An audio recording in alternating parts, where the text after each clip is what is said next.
two. Check two.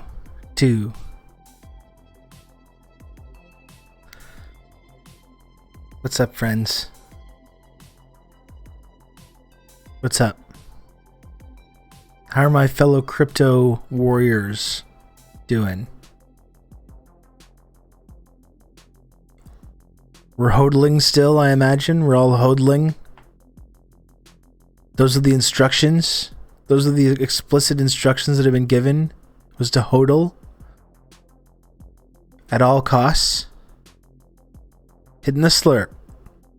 Gotta talk to a man about an ape. Big time veterans of the crypto wars over here. More like, holy shit coin, all my money is gone. Here's the thing. Here's the beautiful thing about crypto. Okay?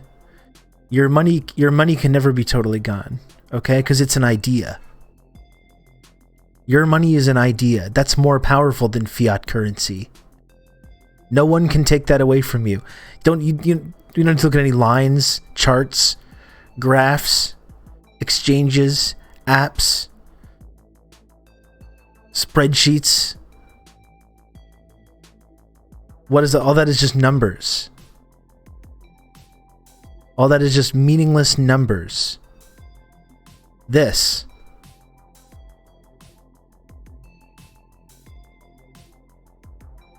There's no one can take this away from you. It's an idea. No one can take this away from you. This will never dip. An idea can never collapse. So think about that. Think about that for a little while. All these negative Nancys. All these naysaying Nancys. Chin, by the way. Here we go. I've been holding on to this for the whole day. I really need it too. We're getting dip pilled.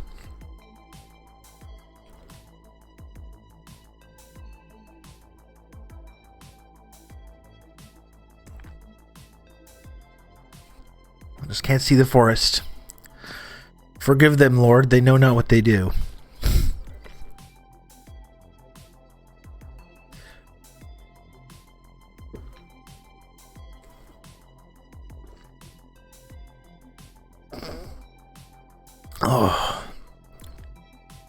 Oh boy. I really need that.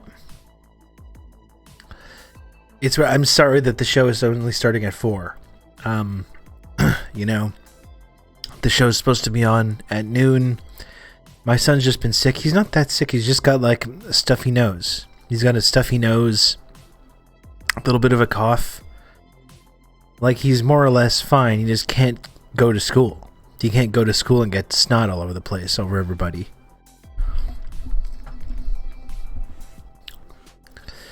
So I've got to just like hang out with him during the day, which I enjoy doing. But then it's when my partner finishes her work, then I got to sit down here, kind of whenever that is. And it's weird doing this, like, you know, streaming 3, 4, 5 hours a day. Like, it is kind of mentally taxing. But one thing that helps is having like a regular schedule. And you just know that the stream starts at a certain time. It ends at a certain time. And it kind of helps you get into that rhythm. It's really difficult not knowing like, when exactly you're going to start. Like right now, I'm just tired. Now I'm tired. COVID is everywhere. Be careful out there. Well, you know, we took some tests. I took a test. He took a test. Was negative. I guess we could take some more. I know COVID is everywhere. Obviously, that's true. But there's also just regular ass colds floating around as well.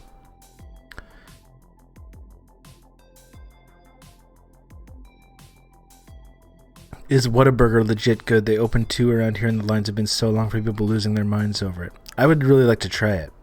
I would really like to try a Whataburger. 10,000 sandwiches. By the way, I'm happy to see that you're in chat mode.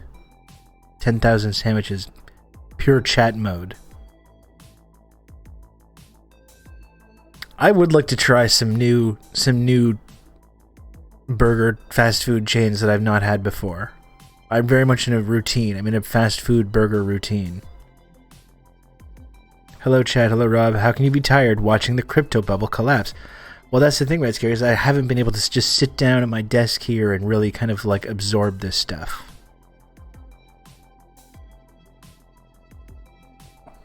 But that's what we're going to be doing. That is what we're going to be doing.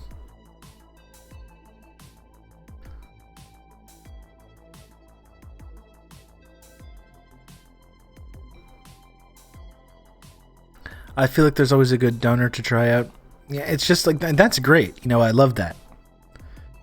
I would like to, that's one thing I would like to do in America more, is go to more like regional fast food burger chains.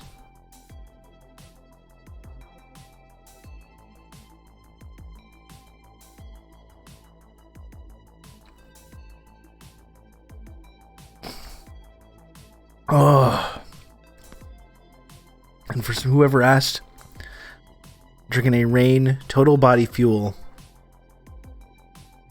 the white gummy bear flavor, as per usual.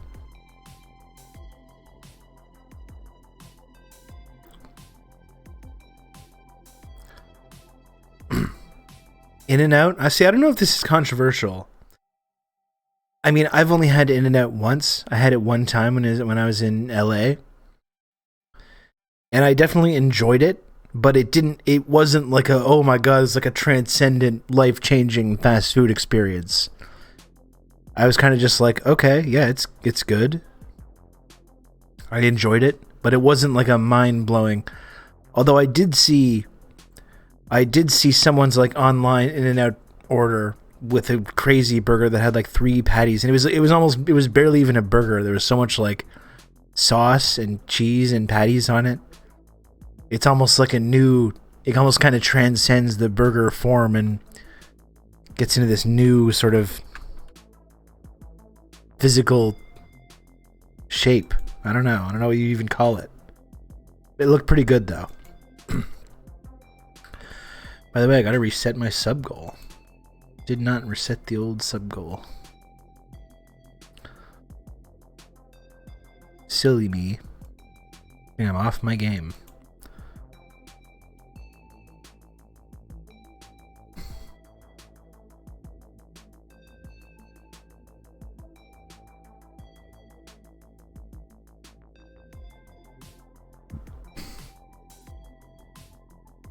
In-N-Out is like if you made burgers and fries at home like Five Guys. I can do that at home. Well, that's it. I mean, I make a pretty good burger at home, Sin Chow. I do really like Five Guys burgers, I must say. I recommend local Atlanta burger joint Killer Burgers. Recommended to Dakadoon, who can confirm they are good. Grindhouse Killer Burgers. You can count on me. You're going to have good old Rob to talk you through all this. Clout to the moon. Thank you, Sophisticated Pills. Thanks for the 16 months of Tier 1. And once again, folks, investing in that friendship triangle. If you need stability right now, that's the most stable investment that anyone can make. Remember, that's not just an investment in the currency. It's a lifestyle. It's a life-changing investment. And I know Sophisticated Pills coming back. 16 months. It's actually kind of amazing to see those numbers start to get up there. It's weird to me that I've been doing this stream for that long now. Get great burger recommendations in there.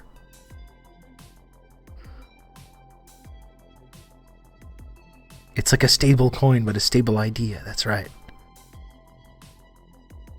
It's absolutely right.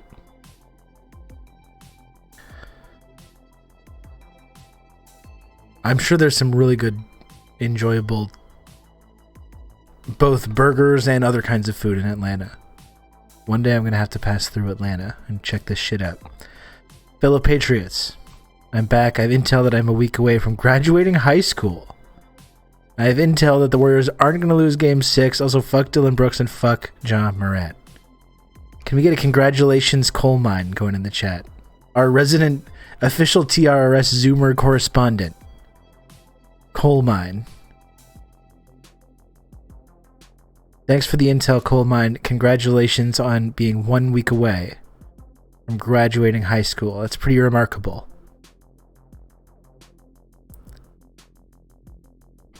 I'm glad you're feeling optimistic about the Warriors. I wouldn't be feeling too good after that last game, but you gotta have confidence. Man. I graduated high school 20 years ago.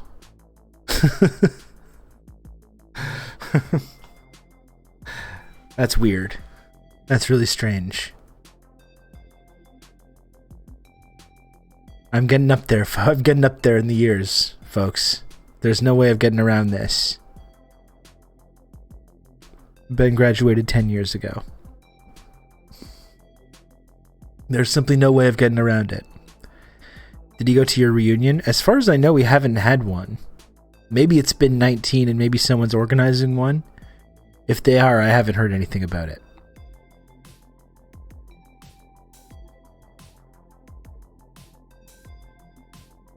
You know, Coal Mine, I don't want to just... I don't want to be like Mr. like fatherly advice here or anything. I don't think that's why you're coming to the channel. I will say, though, that despite everything that's going on, try to just like take a moment to enjoy this feeling of having your whole adulthood in front of you.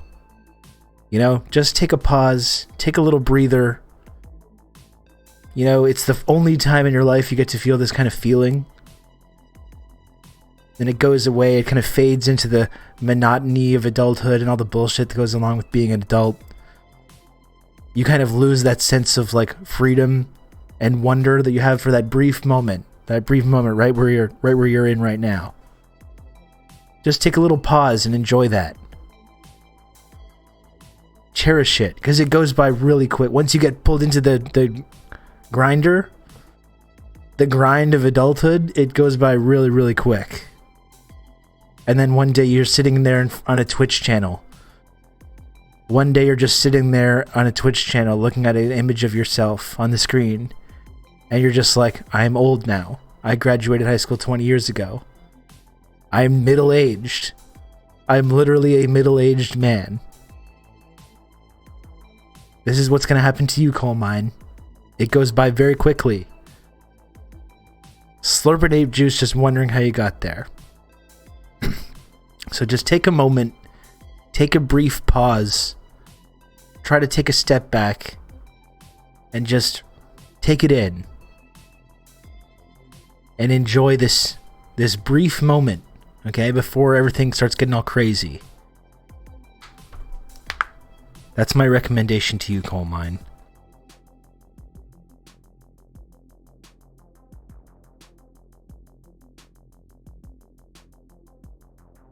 It's funny because I've spent my whole adulthood like trying to run from that and trying not to get caught up in the adult bullshit. In some ways I've succeeded. In some ways I haven't.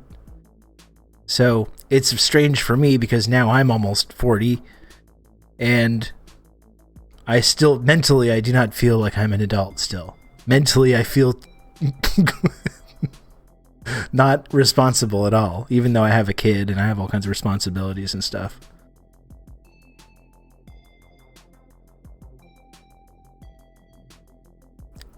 Pretty sure this is what Ferris Bueller said. Maybe he did. I don't remember. It was probably something like that, yeah. And invest heavily in Dogecoin. That's right, that's the second part of that.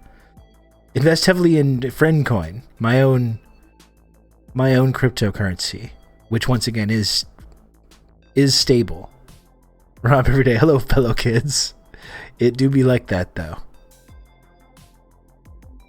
It do be like that. It's only sad if you pretend that it's not a thing, though. You know, if you acknowledge it and accept it, then it's funny. Then it's like a bit that you're doing. When you avoid thinking about it and talking about it, that's when it becomes kind of sad. You didn't dump your money into ape slurping, which makes you a better adult than many. That is true. That I did not do. Life moves pretty fast. If you don't stop and look around once in a while, you could miss it. Very true. John Hughes, man. John Hughes. There's a reason that guy was Big success. Because he tapped into those universal feelings that we all go through around that time. This profoundly chaotic experience.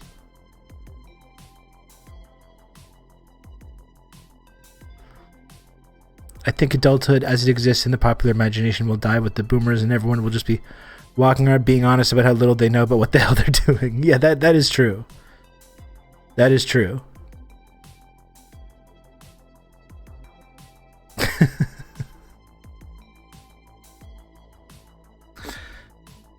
We're all going to be, in like 15 years, we're all going to be like foraging for berries and, you know, medicinal tree bark and stuff like that.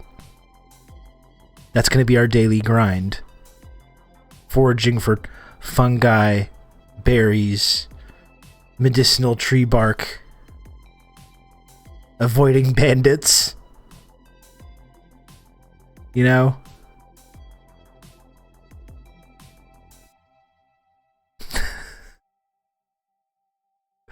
My best advice is to always remember that women aren't people. That's not a quote from me, Quinn Better. I didn't actually.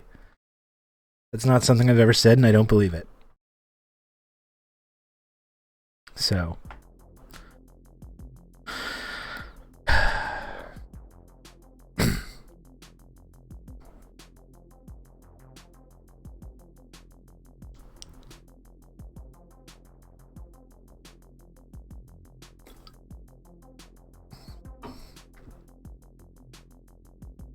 Ugh.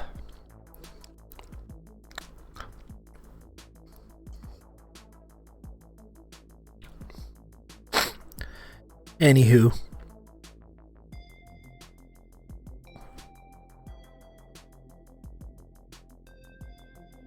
Scavenging outside the walls of Neo Sudbury.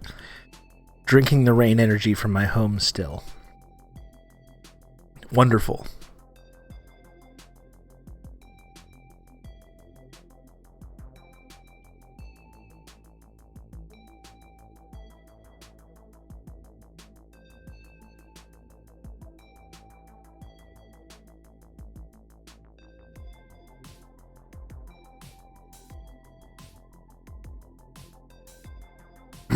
I'll be in the off-world colonies. A better life awaits you. When the Maoists fuck off to the wood and everyone calls them crazy, you follow them. Lessons from history.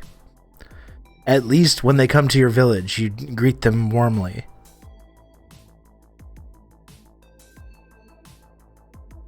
At the bare minimum. I already have my knives in the rain barrel rusting up good for fights on the scorched plains of Abraham. Oh boy. Hey, what's up, Fart Party? Fart Party 69, what's up?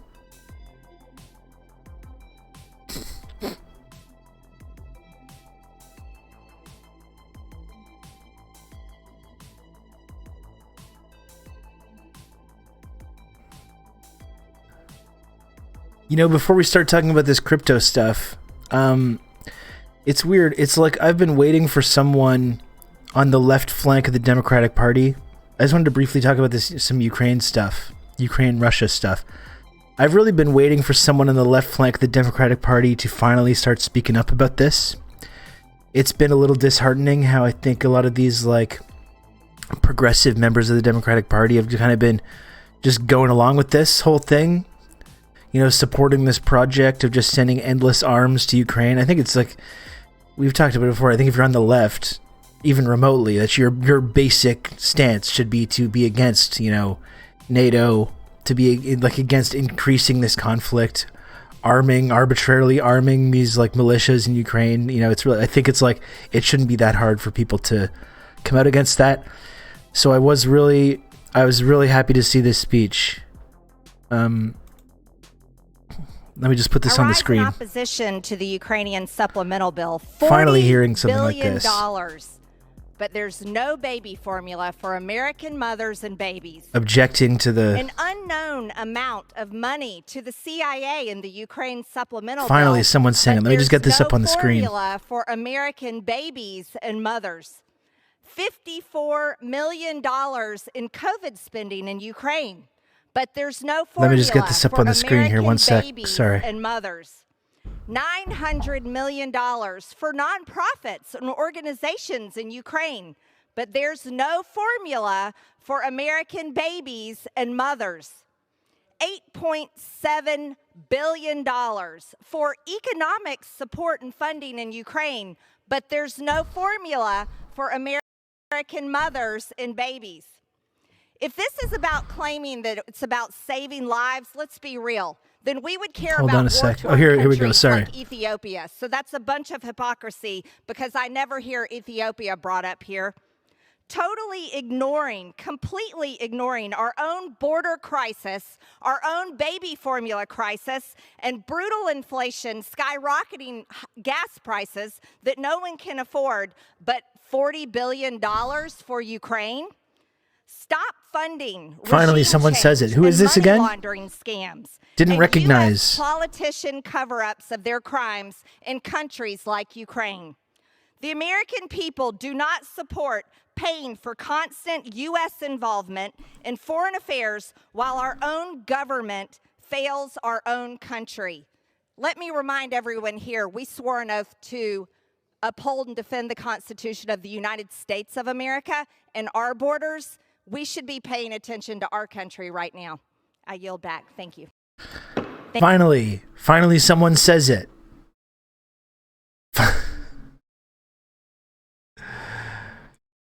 Like, it's so...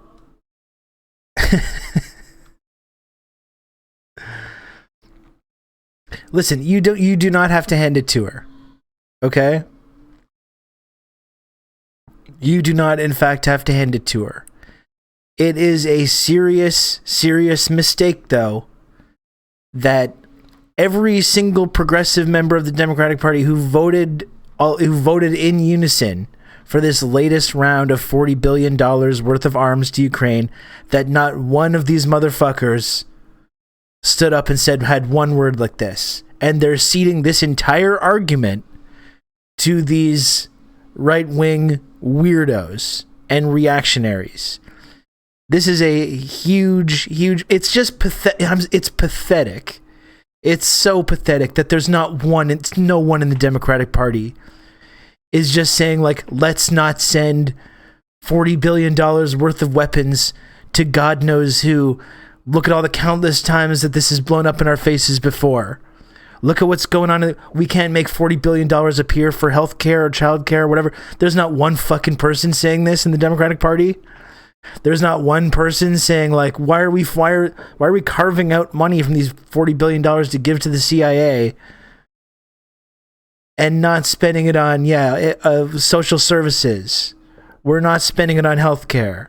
We're not canceling. Like, are you fucking kidding me? No one in the Democratic Party can do this. I thought the whole point of running like progressive people in the Democratic Party who are sitting in safe districts, which would give them the opportunity to speak out in exact moments like this. It would give them the opportunity to speak out in exact moments like this because they're not under threat of being primaried. What's the point otherwise in moments like this when all these people are voting along with the military-industrial complex and the intelligence community to give $40 billion to these fucking militias in Ukraine? And you're ceding this argument of, like, why are we doing this to these right-wing freaks? You know, that's just sad. That is extremely sad. And I'm not one of these people that's like, everything the bad that happens in the Democratic Party, use it as an excuse to say, like, AOC bad, you know? People have built big brands now off of just being like AOC bad, like anytime anything happens. You know, it's not just about her, but it's just about this whole strategy of what is the purpose of running progressives in the Democratic Party if it's not for exact moments like this for them to do the fucking right thing. Whether it's not voting to send arms to Israel, whether it's not voting to send arms to Ukraine. Come on. Like, that is just sad. And it's literally dangerous. It's dangerous that no one in the Democratic Party can just go out there and make this argument.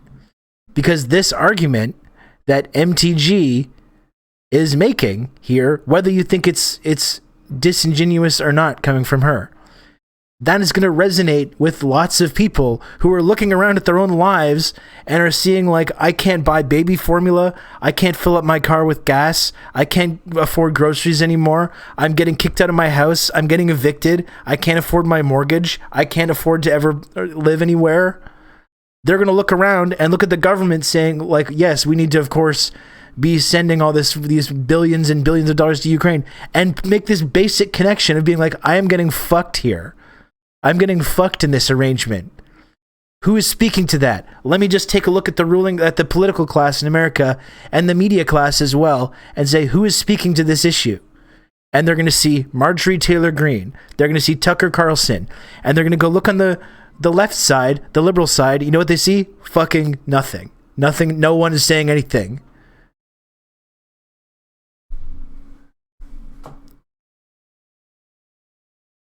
And it's not just the United States, right? The NDP has been, of course, a big supporter of all this stuff.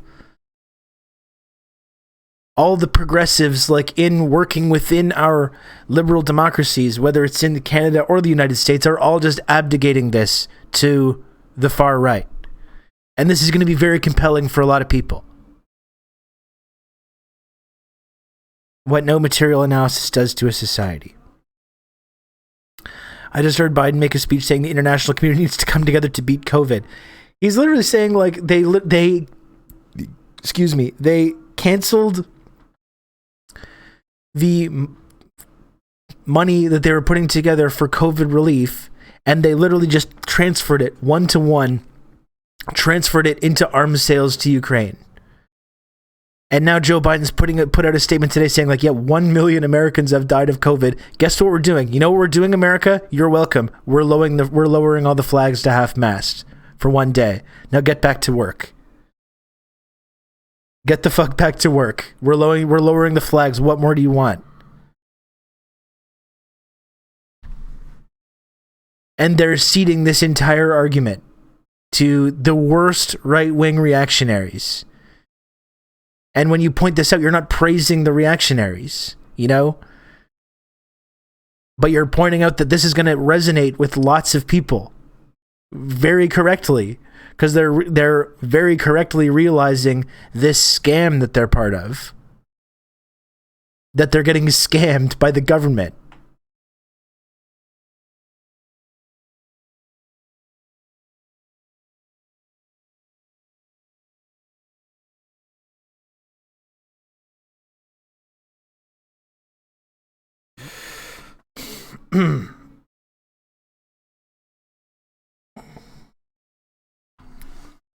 What the hell is going on upstairs? My goodness.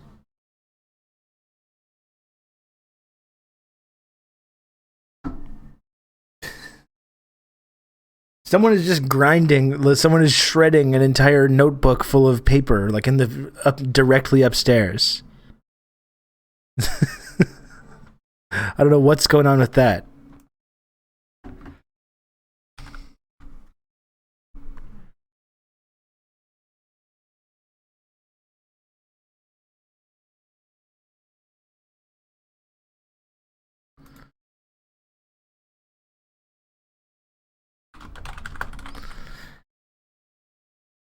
And, you know, while we're talking about this, we can talk about what's going on with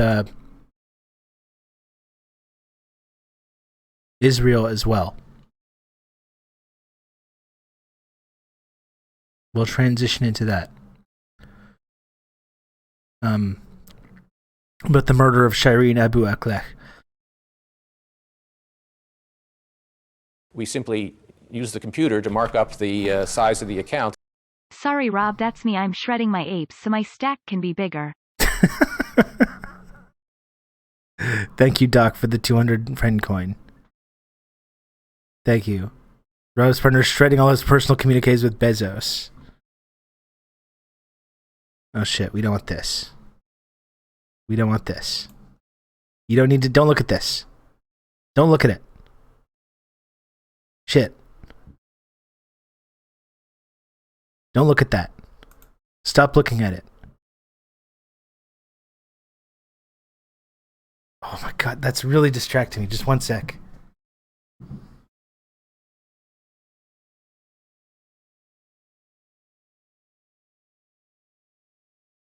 Oh my goodness.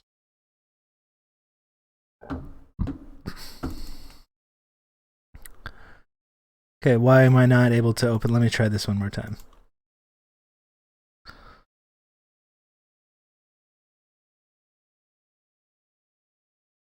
Here we go. Okay. But yes. 0 House Democrats. 0 House Democrats, including the squad, voted against approving another $40 billion for the Ukraine proxy war.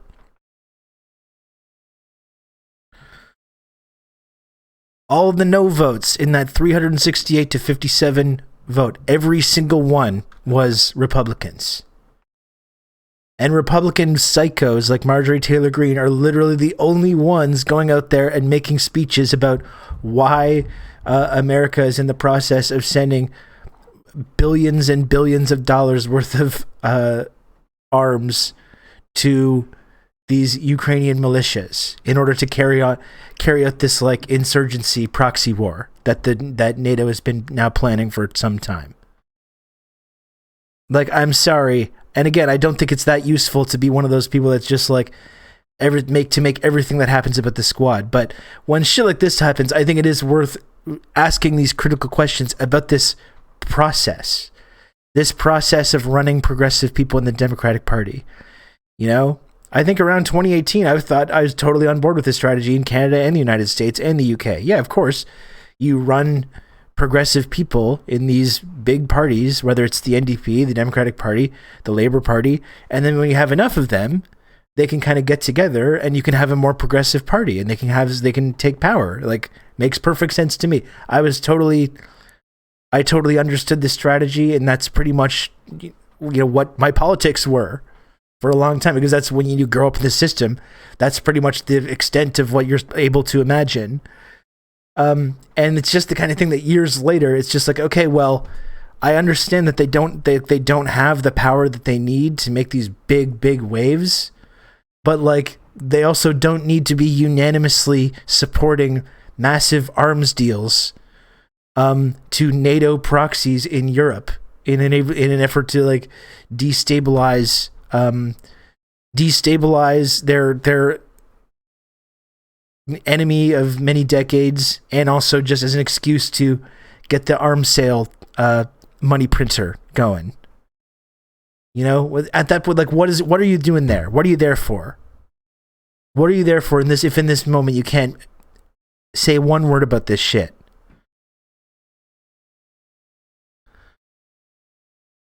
Has anyone in the squad given any explanation for their votes yet? Well, I don't think so, because the way this has been manipulated so much, so that like every like progressive is 100% in agreement with them, and the only people that are saying like, hey, wait, not so fast now with this, what's going on with this Russia-Ukraine conflict? How did this happen? How did America get involved? How is America involved in perpetuating this? Anyone that's been asking that has been, you know, accused of spreading disinformation. You're a red, brown fascist, you're a tanky genocide apologist, whatever. And everyone that's asked these questions has been marginalized. And so they don't have to explain themselves, because everyone on the left is busy congratulating them for doing the right thing. What is there to explain? They support the progressive cause of Ukrainian nationalism. Fucking goddamn. Where's Rand Paul? I would not be surprised if Rand Paul voted against this.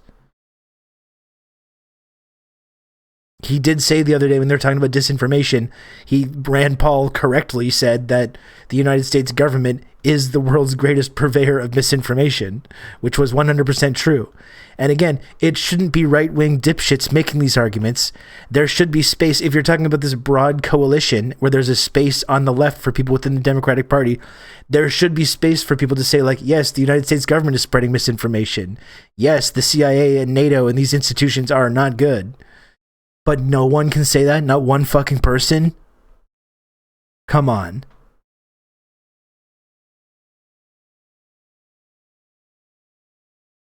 Okay, so I did know Rand Paul was a senator. I'm just assuming, I'm assuming when this passes in the Senate that Rand Paul will vote against it. If it hasn't already, I'm pretty sure it already has passed in the Senate, hasn't it? Only right-wingers are allowed to speak the truth about imperialism because their loyalty will never come under question.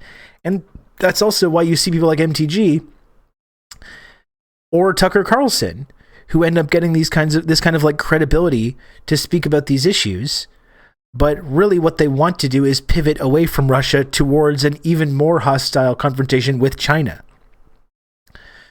So all these people that are going to be sucked in by this argument that these right-wingers are making about this conflict, rather than having their correct uneasiness with that situation funneled into like somewhere actually productive, they're just going to be funneled into consenting to an other even more disastrous conflict, which is what MTG wants with China. It's just sad. It's just sad, though. There's not one fucking person in the Democratic Party that can say NATO is not good. Why are we in NATO? NATO provoked this conflict. Why is it so hard to say that? Look, I just said it. It's easy. It's easy to say. And once you say it, you'll feel better. Because it's just acknowledging the basic reality about something. The squad certainly isn't any better on the China subject. No, they're not, John. No, they're not. So yeah, I would say I'm a little disillusioned, especially when it comes to these foreign policy issues, about this idea of running progressives in these big parties, whether it's the NDP, the Democratic Party, the Labour Party, or whatever. I mean, they're either getting shaped by the system and having their views shaped by the system, or anyone that comes even close to touching the levers of power like Corbyn did is going to get the full brunt of a fucking propaganda assault on them for years until they're completely toxic in the eyes of every single person that could potentially be a potential ally for them. The squad can't even provide any material opposition to fucking Israel. Yeah, maybe a few words. Maybe a few words, but they can't even support BDS. They can't even support BDS. BDS is too controversial for the leftist, the supposed leftists, the democratic socialists in the Democratic Party. It's just too divisive to say we should boycott, divest, and sanction this apartheid state that we're propping up while they carry out human rights atrocities every single day. It's too much. It's too anti-Semitic to suggest that we like change the fucking hummus brand in the house cafeteria. That's just too out there. That's too radical.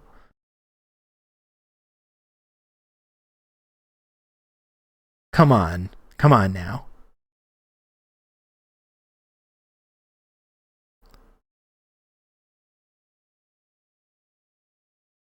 It's just sad. It's a sad state of affairs. Seriously. Meanwhile, and no matter what their intentions were, whether they really thought this was the best way to play ball, all these squad members as well bent over backwards to sell President Biden to their base. And to say like, oh yeah, you got to support President Biden because we've pressured him into supporting this big agenda, this big progressive agenda. So vote blue, support Biden. We're playing ball. We're part of the team now. We're gonna have influence, and we're influencing this big, bold, progressive agenda that President Biden's doing. And everyone should get on board with this. Well, guess what happened? Where did that go? Where's that big new FDR thing, New Deal thing? What's going on with that? Oh, they just gave up on passing that whole agenda because one guy in their party said no. Just like one guy in the party, their party that they're also in, by the way, is also saying, no, we're not going to codify abortion rights. No, we're not going to do a climate bill. Nothing. You get nothing. That's what's to the base they're saying now. You get nothing.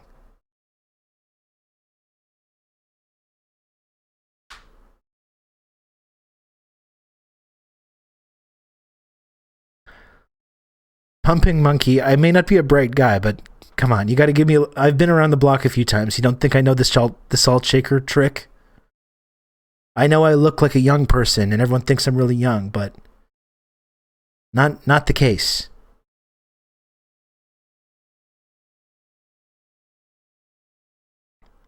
Give up all your leverage, and then after doing so, push them left. Push them left. Yeah. Pull up that GIF. We don't need to pull up any GIFs. We don't need to pull up any GIFs. And that was not a salt shaker. That was me miming classic WWF wrestler, one of the greatest wrestlers of all time, Stone Cold Steve Austin, his patented beer chugging celebration. And that's all that was. And we don't need to look at the GIF. The Dems are basically climate denialists. I don't know if you saw there's an article, I think in the Atlantic, about Nancy Pelosi's recent climate talk. They're literally not passing a climate bill. They're not going to. And then after the midterms, they will never pass one. Do you understand that America's not passing even a climate bill, like anything at all? Have you all internalized this? Because that's something I was even surprised for about myself. I thought they would do something, and they're literally doing nothing. Nothing at all.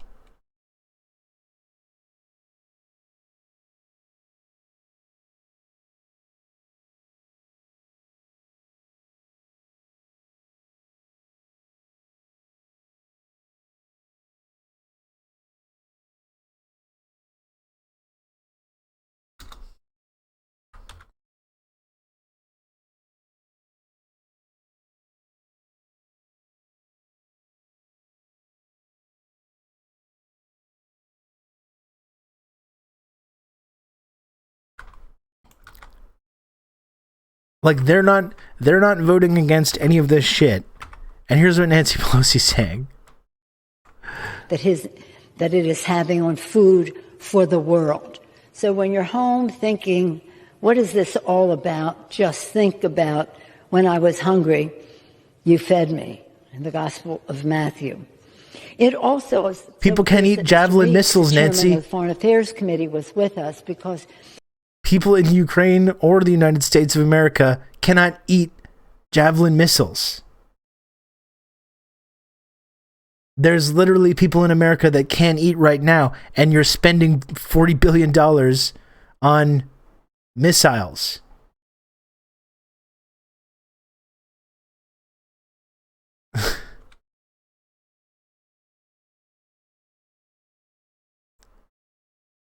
And not one person not one progressive leaning person in the Democratic Party can object to any of this. They can't even say a word about it. This, given the baby formula crisis, is just obscene. And then again, you see Marjorie Taylor Greene is able to go up there and make this connection. Babies are not getting formula, and we're spending $40 billion on missiles to Ukraine. Do you know how much that's going to resonate with people? Especially as this collapse continues?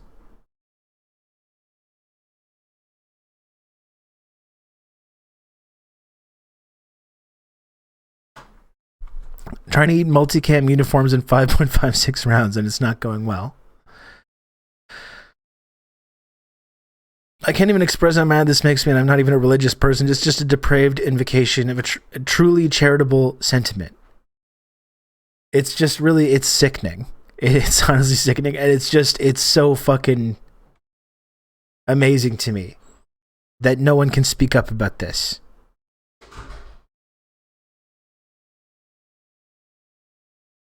How much Ukraine aid can I get for not having to see all those flags any day? You know what? I have to just point this out. I don't like to start drama. This is not a drama thing. I did have to laugh about this though. What's this? Huh? No more. I guess it doesn't matter anymore. You know, to me, if you support something, you should just continue supporting it beyond just a couple weeks and then just move on to something else. This motherfucker was all in on supporting Ukraine. What happened? I don't understand what happened. He had the whole new Avi and everything. You know, he had the flags. You just took we're just moving on from this now, I guess.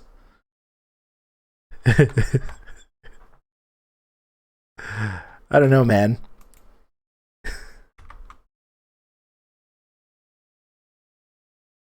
And here's another one. Great.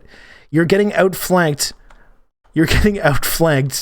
The squad is being outflanked by none other than a noted leftist, Donald Trump Jr. Donald Trump Jr. and MTG are outflanking the squad on the United States engaging in a proxy war on behalf of NATO, or NATO on behalf of the US, whichever you want to say. Great job.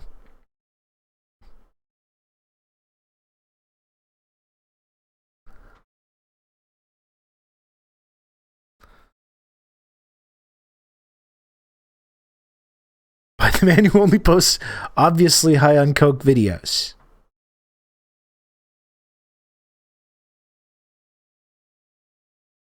With leftists like these, who needs fascists? I mean, it's fucking discouraging, you know? It's insanely discouraging. Of course, worth remembering that if Republicans were in charge, they would not give a flying fuck about baby formula. Of course not. And of course, Donald Trump or Marjorie Taylor Greene do not support, you know, for instance, giving baby formula to mothers that need it, that can't afford it, even if it was available. Of course, they do not support this, nor do they support pre or postnatal care or daycare or public schools or contraceptives or abortion or any of these things. But yet you're still ceding this argument to these people. That's how pathetic this is. That's how pathetic and sad this is. That you're ceding the argument of we don't have baby formula and we're buying $40 billion of weapons. And no one can say, like, this is not good. It's not good that we're doing this. Like, are you fucking kidding me? Like, you know, come on. Come on now.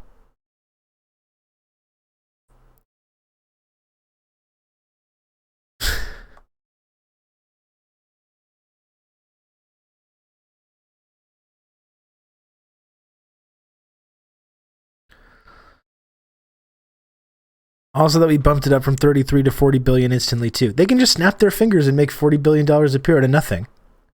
Just make it appear out of nowhere.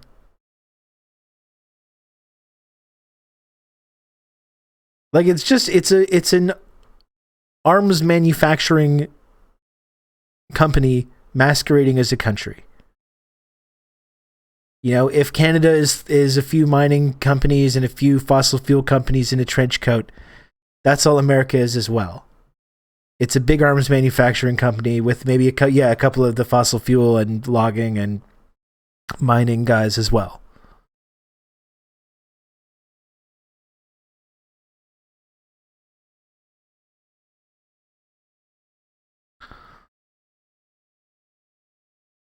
The company that caused this shortage spent $5.9 billion doing stock buybacks instead of replacing old equipment, and literally nothing is going to happen to these execs. You know, and we know what would happen to those people in, you know, China. Right? We don't even have to say.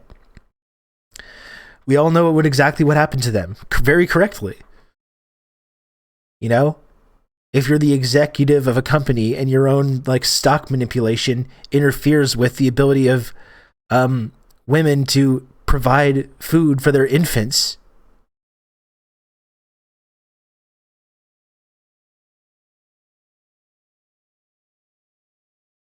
that's not going to be great for you.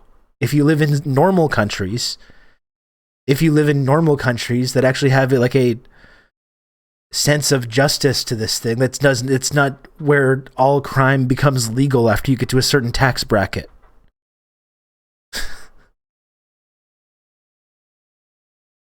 Rob with the controversial take, the ultra wealthy should be punished for starving babies. Well, this is how fucked it is in the West, right? Where that is controversial. It's controversial to say that, yeah, executives that starve babies should be punished. It's controversial to say that we should not be supporting proxy wars and funneling billions of dollars of arms with no accountability to God knows who.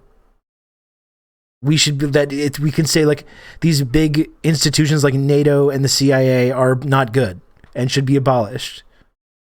That's really the extremist position now. This should be a basic this should be a basic no-brainer for anyone that has remotely progressive values.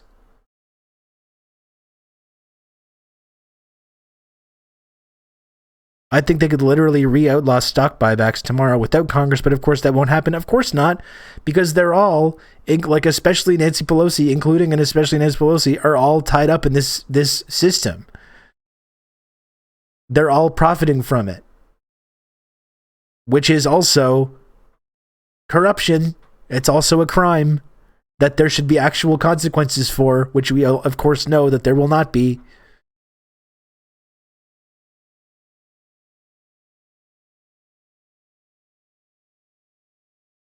And in fact, when other countries look at this kind of corruption, then they get framed as being authoritarian in Western press. This kind of open, obvious corruption and criminality.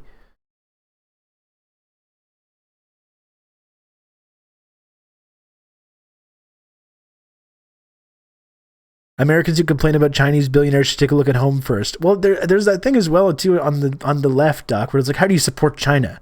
How do you say China's socialist? Look, they've got all these billionaires running around. They've embraced the capitalist mode of production. They got all these billionaires, and it's like, well, what happens to these Chinese billionaires when they step out of line? But then, of course, that's bad too. That's authoritarianism. Then that's the police state. And it's like, well, what do you want here? Make up your mind, right? Jesus Christ, there's nothing they can do to satisfy these people. I saw you were streaming last night, came in, and then instantly forgot about it and did something else. Fair enough. Fair enough.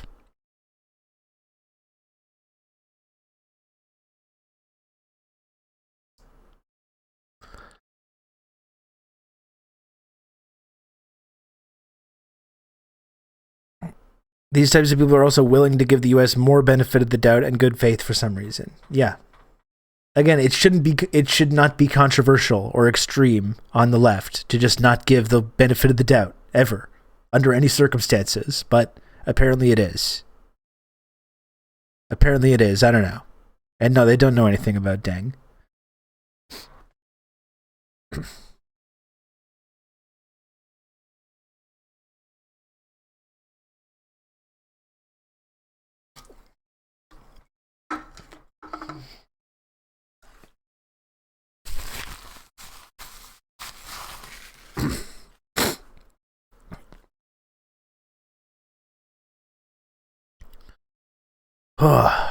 So it's just grim. It's a fucking grim landscape. And then it's like, yeah, they're about to get absolutely rocked. This party is about to get absolutely fucking rocked. And you know what? These same progressives that have been dutifully playing ball now, that have been helping churn up consent for the ruling party, the ruling faction of the Democratic Party. They've been voting for this whole agenda. They've been voting for this proxy war in Ukraine. And once the Democrats get absolutely rocked in the coming months, despite all these glaring contradictions, this blatant assault on abortion rights and trans rights and all this stuff that they should be churning into popular outrage that gets Democrats elected, they're still going to get fucking rocked. And all these progressives that have been bending over backwards to appease the ruling faction of the party are all going to get blamed for it. And that's going to be the media consensus.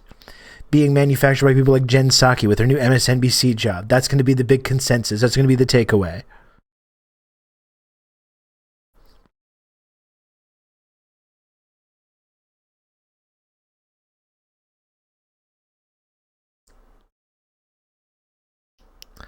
I'm pretty sure that prior to Reagan, it was common for presidents of both parties to be pretty anti-CIA, mostly just because it operated outside their power often. So to fix that, they planted one of their own, Bush Sr., into the presidency to change that. Yeah, I mean, that's why they took out Kennedy, right? Which may very well have been Bush Sr. himself, as the story goes. But even talking outside of the president's crad babes, like it was very common in the Democratic Party to at least have like congressmen and senators that were openly antagonistic of the CIA and were openly critical of this stuff. Now they've got actual CIA agents in the party running like as elected officials in the party. That's how fucking far away they've gotten away from that.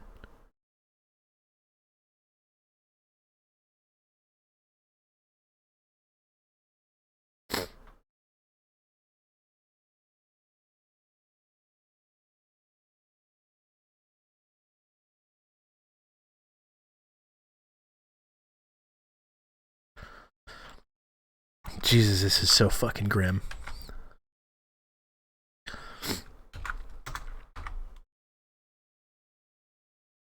Folks have been saying the formula shortage would lead to this. A desperate mom stole supplies for her baby. The cops were called, and in a high-speed chase, she crashed and her baby died. This is what happens when society criminalizes poverty instead of caring for people. Infant killed in police car chase crash after mother stole baby items.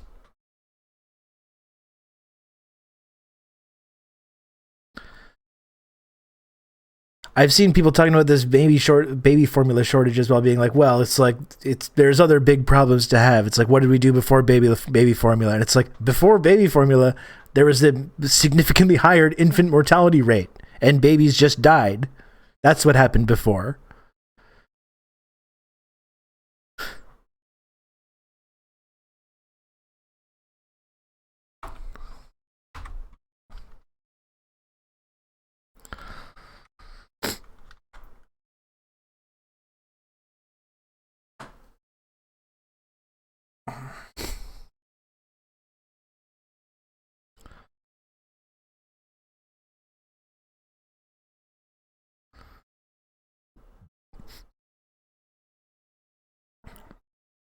That's what you get for having kids when you're poor. By the way, we're making condoms illegal.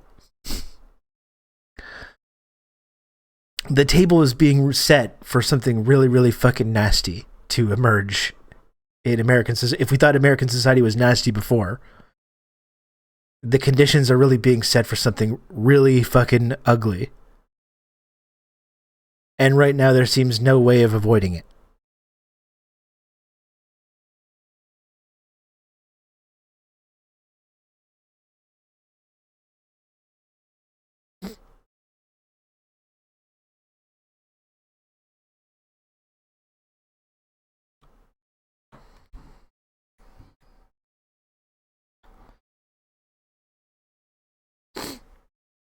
What's up, Sean Meat?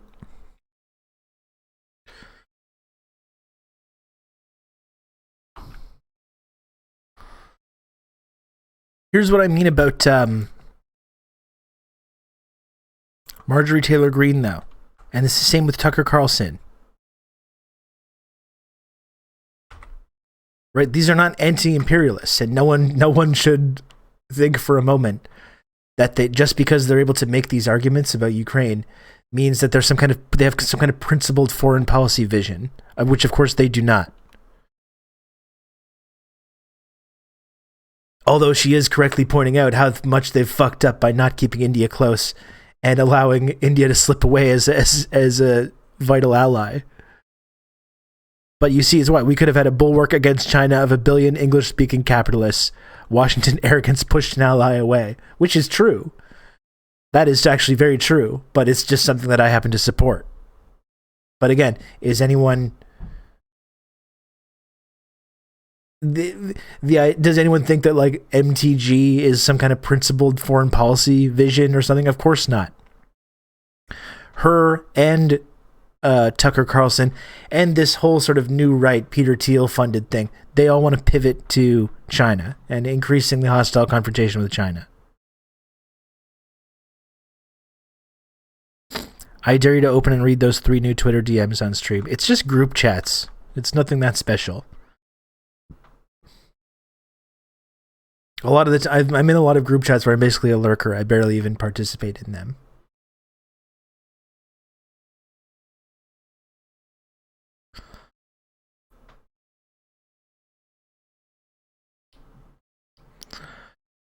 "100% MTG cannot find India on a map." Yeah, I would take that bet. That she cannot.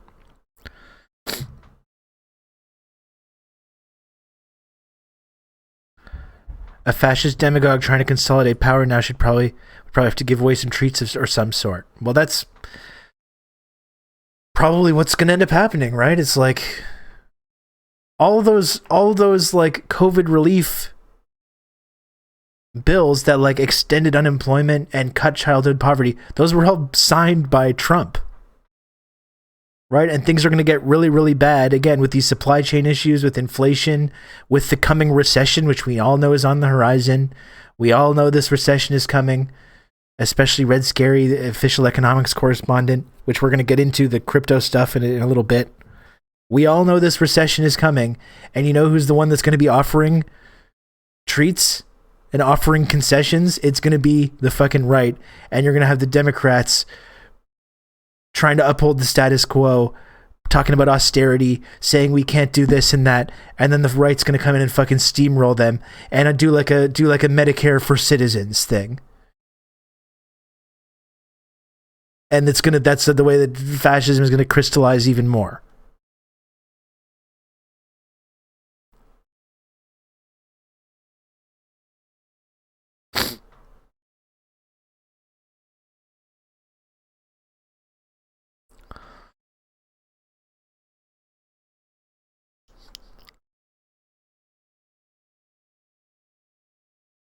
I got auto-modded for saying what Rob just said. You said it, you worded it a little bit differently, and I probably should not allow the wording because it could lead to, if the channel ever becomes popular, God forbid, and we get some kind of hate raid, reactionary freaks, then it's going to be troubling and problematic.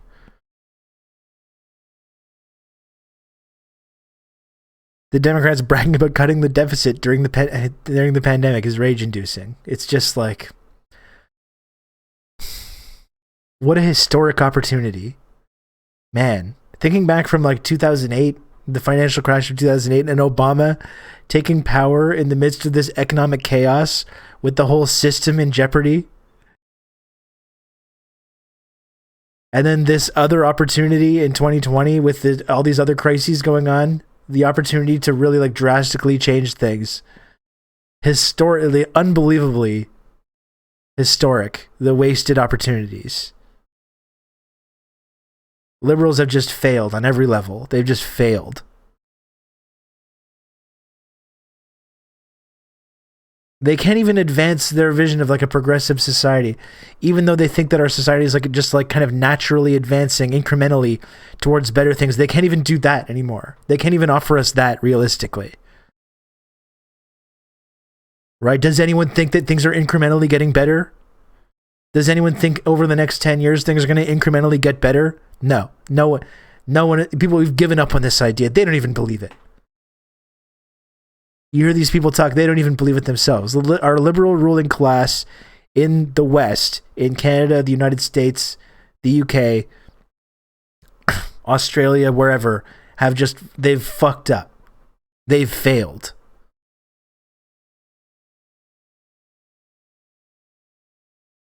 They have absolutely failed us on every level.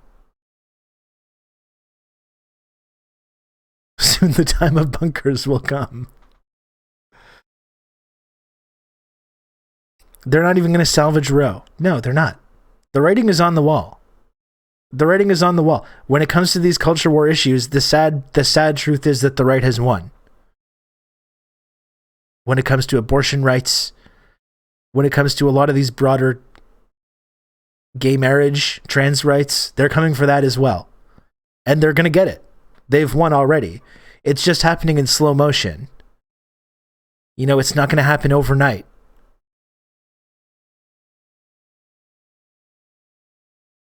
The question is, what do people do with that information? I love this Doomer podcast. Well, the thing is, it's not Doomer because it doesn't have to be like that. You know, we don't have to accept that. We don't have to accept it in the US. We don't have to accept it here in Canada either. But we do have to give up on the idea that liberals are going to save the day in the end. Our liberal ruling class is going to save the day. It's not going to happen.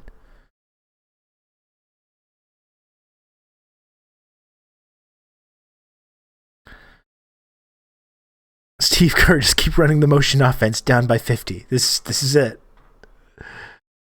This is my point. It doesn't mean give up. It doesn't mean we should just give up and just allow the rise of fascism to occur in the West and for just everything to slide into the absolute fucking chaos that we all feel is possibly on the horizon. We shouldn't give up. But we have to give up on the idea that these liberals are coming to help us. And that we can just vote for liberals and then feel good about ourselves and then go home. And then that's going to help anything. It's not.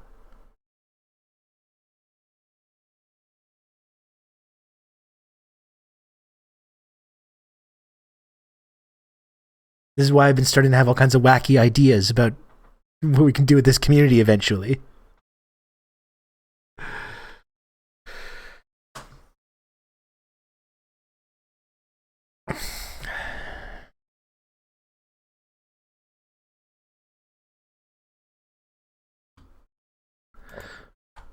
The Americans gonna have to fight. Don't know what to tell y'all. Listen, this is the basic reality that we all just have to acknowledge, and it's uncomfortable to acknowledge. There's no easy answers here. We can't, like, the ruling class, political officials, you know, CEOs, media, big shots.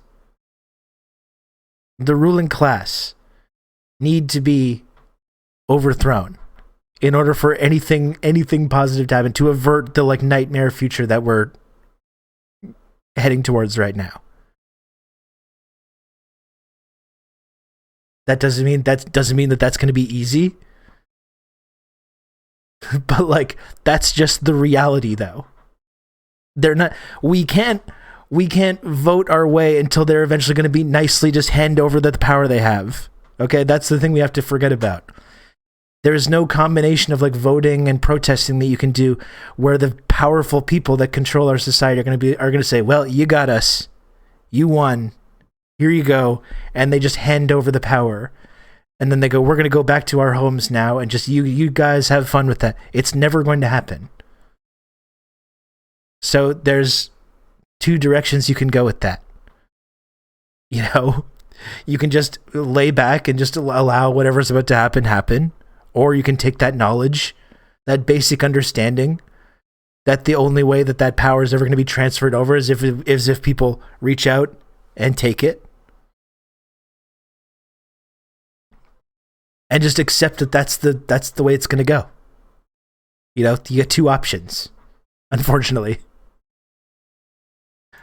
Again, doesn't mean that that's going to be easy.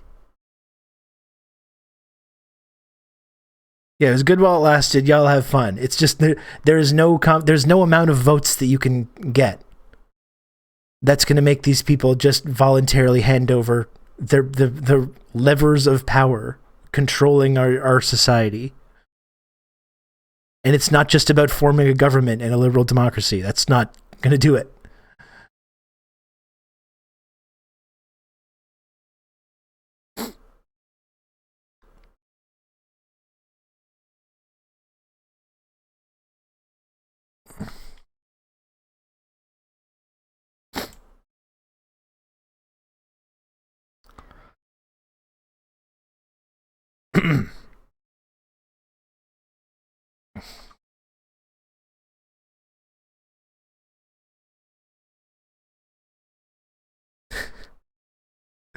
I just saw the GIF in the TRRS Discord server.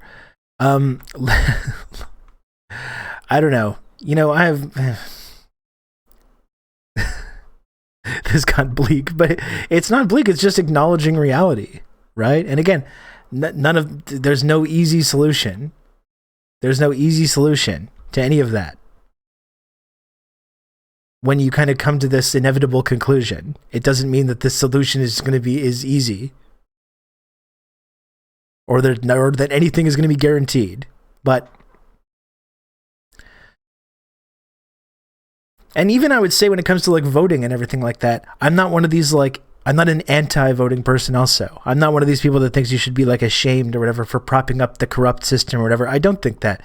If you think that there's some progressive liberal in your community that you can vote for, that's going to help a few more unhoused people, that's going to help a few more indigenous people, that's going to maybe protect a small amount of abortion rights or it's going to protect any kind of marginalized group, go out and vote for that person. Absolutely. I don't think anyone should feel guilty about that. As long as we also understand this kind of fundamental idea that the major shifts that we need, the shift away from fossil fuels, the shift into a more socialist society, as long as we understand that these big shifts won't be accomplished through this kind of electoral system. There's things you can do around the edges, absolutely, and you go ahead and do them. As long as we keep these fundamental things in mind, these fundamental lessons. So what I do think that means is that people shouldn't. This is some guy, Rob people Russo, shouldn't. some leftist based in Canada. I was turned on to this sick individual, and I found this. Left flank vets, thank you for the raid. Thank you for the raid. Left flank vets. It's Big Melon Lady. Hello, Big Melon Lady. What is up? What is up, friends?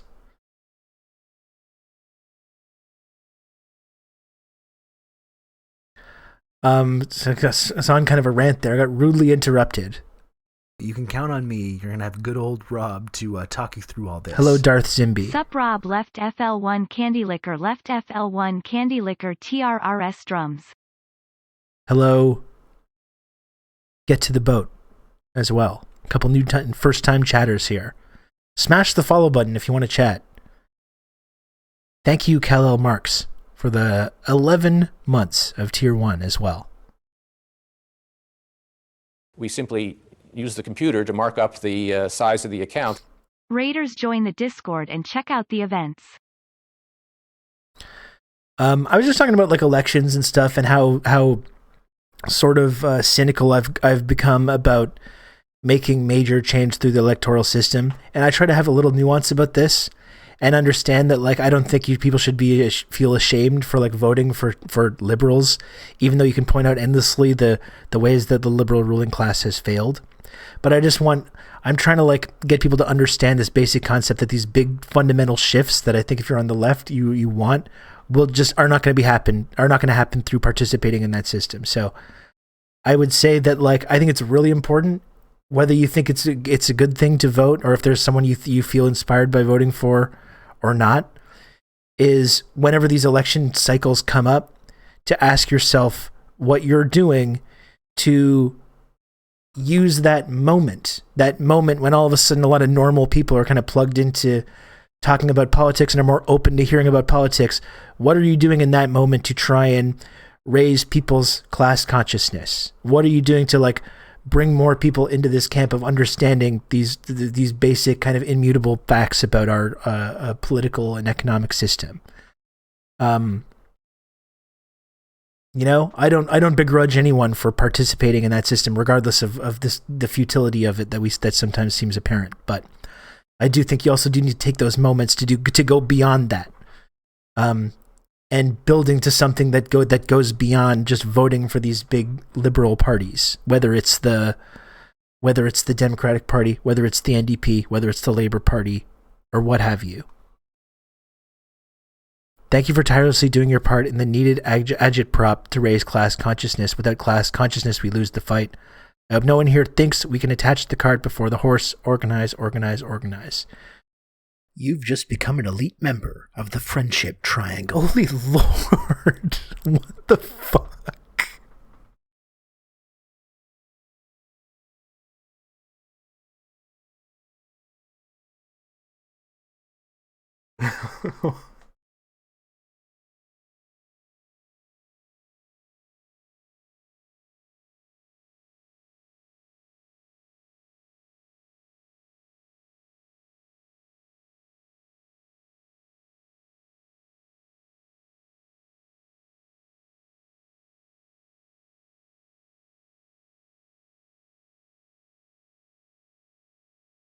Wow. Okay, Rob. Seriously, wow.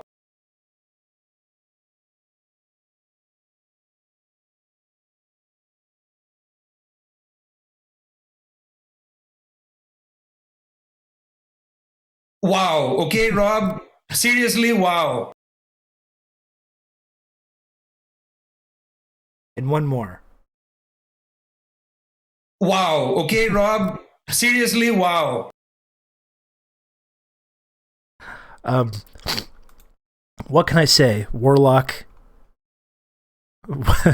Warlock. Thank you very, very much, Warlock, for the 35 gifted subs. That is absolutely ridiculous. I don't even know what to make of that, honestly. But Warlock, it really means a lot to me, the support that you've shown for this channel. And the fact that you believe in me and you believe in this community, honestly, it means a whole lot to me. Thank you very much.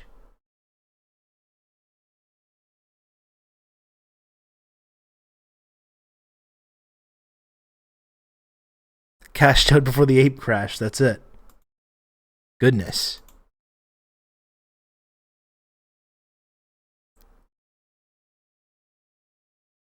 It's just fucking outrageous. Wow. Okay, Rob. Seriously, wow. We bought a zoo with Matt Damon, but we bought a hype train with Warlock.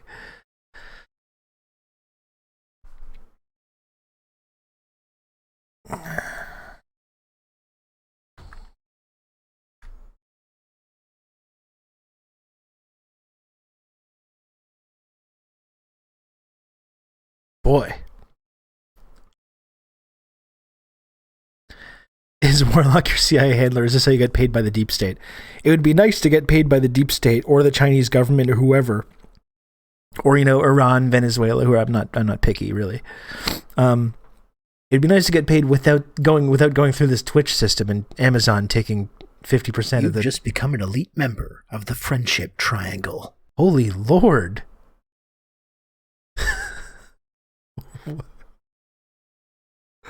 What the fuck's going on today? Relic, thank you for the 10 gifted subs. Relic, thank you so much. Extremely generous, very, very kind of you. Thank you. Wow. Okay, Rob. Seriously, wow.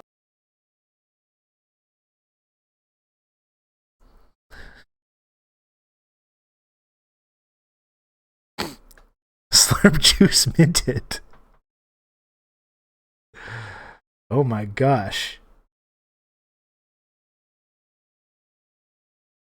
I wasn't sure if Rob dropped F-bombs. Pleasantly surprised. You've just You become must be an new elite here. member of the Friendship Triangle.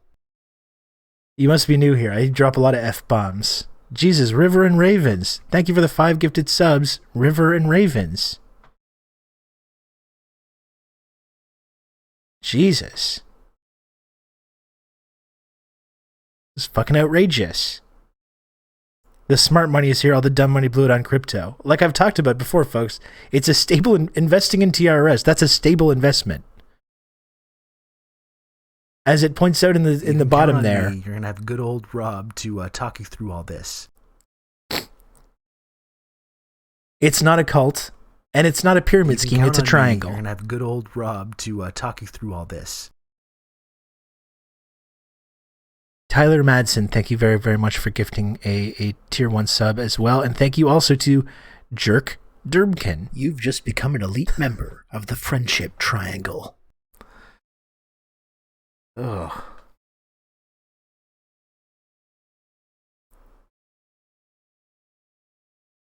Thank you, Jerk Durbkin, for the 15 months of Tier 1. And thank you also to Lucid's Uwu Waifu for the 5 gifted subs as well. A fellow North Korea enjoyer.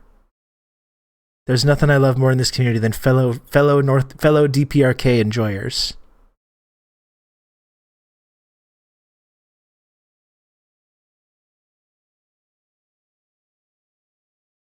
Thank you to Lucid's Uwu Waifu as well for the 5 gifted subs.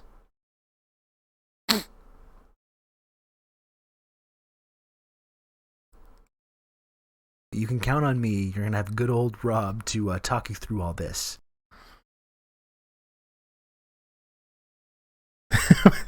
My hands look like this.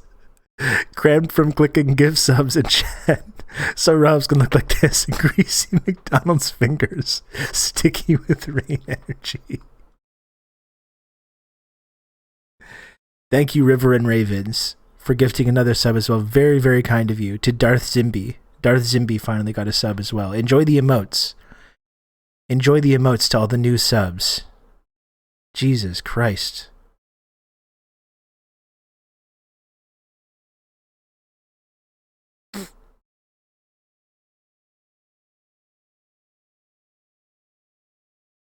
TRRS is a stable stream that has its value tied to the North Korean won. That's right.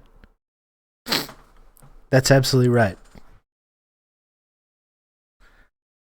The triangle, folks. 2-dimensional, by the way. The most stable shape in all of nature.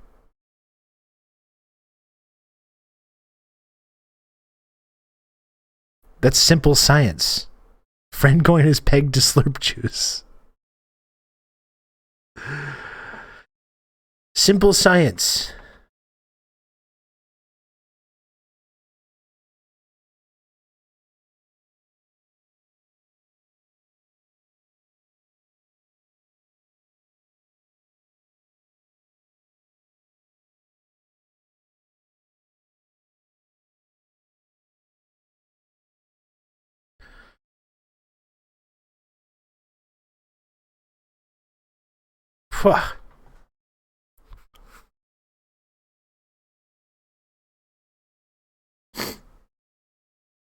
Kind of taken aback here.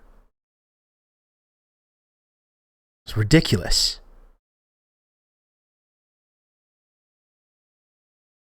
I'm at a loss for words for once. The one time people know how to shut me up. This is what happens. This is what happens when I'm in chat mode. That's right. My goodness gracious. I'll tell you, I mean, I've been talking a little bit about this lately. About possible future plans for this community and stuff. And a lot of the stuff that I've been talking about, you know, the failures of liberal democracy and the futility of voting, in terms of creating these big drastic changes in the economy or the environment. I've been thinking about this stuff a lot lately. And believe it or not, as much as I enjoy sitting here and yelling about this stuff in my basement, eventually I would like to do more. You know, I've been joking. I've been telling a lot of jokes lately about my intention to overthrow the Canadian government, which is obviously a jape. It's kind of a funny bit. However, I think it's something we're going to continue to take a look at. I'm starting to form a little bit, and it's the kind of thing that, like, I don't know if it's possibly like my own arrogance or delusions of grandeur that are driving this. But I've talked about some kind of event. I've talked about some kind of event in Ottawa, Ontario. And based in this kind of like think tank idea. You know, you do the whole think tank conference with the Rousseau Institute of Western Deep Stabilization. The think tank that's part of this community. And putting on some kind of conference in Ottawa. A bunch of great guests. Some panels, cool stuff, and talk about all these issues that we talk about often on the show. A sort of convoy, if you will. No, I wouldn't say a convoy, James, but the one thing that I do agree with, actually, though, is that while we don't need to support these reactionary movements like the convoy or the January 6th movement, these like sort of these pseudo-fascist movements, we shouldn't just cede our opposition to this system to these far-right lunatics and cede that space to them where they're the only ones carrying out these kind of like actual attacks on our liberal democracy. I don't think we should just cede that space to them and just kind of give up. We should support crypto, that's right. I would like to put on some kind of event in Ottawa, just a cool event with, like a conference. We put on a conference. This is not this year. This is maybe 2 years from now, let's say.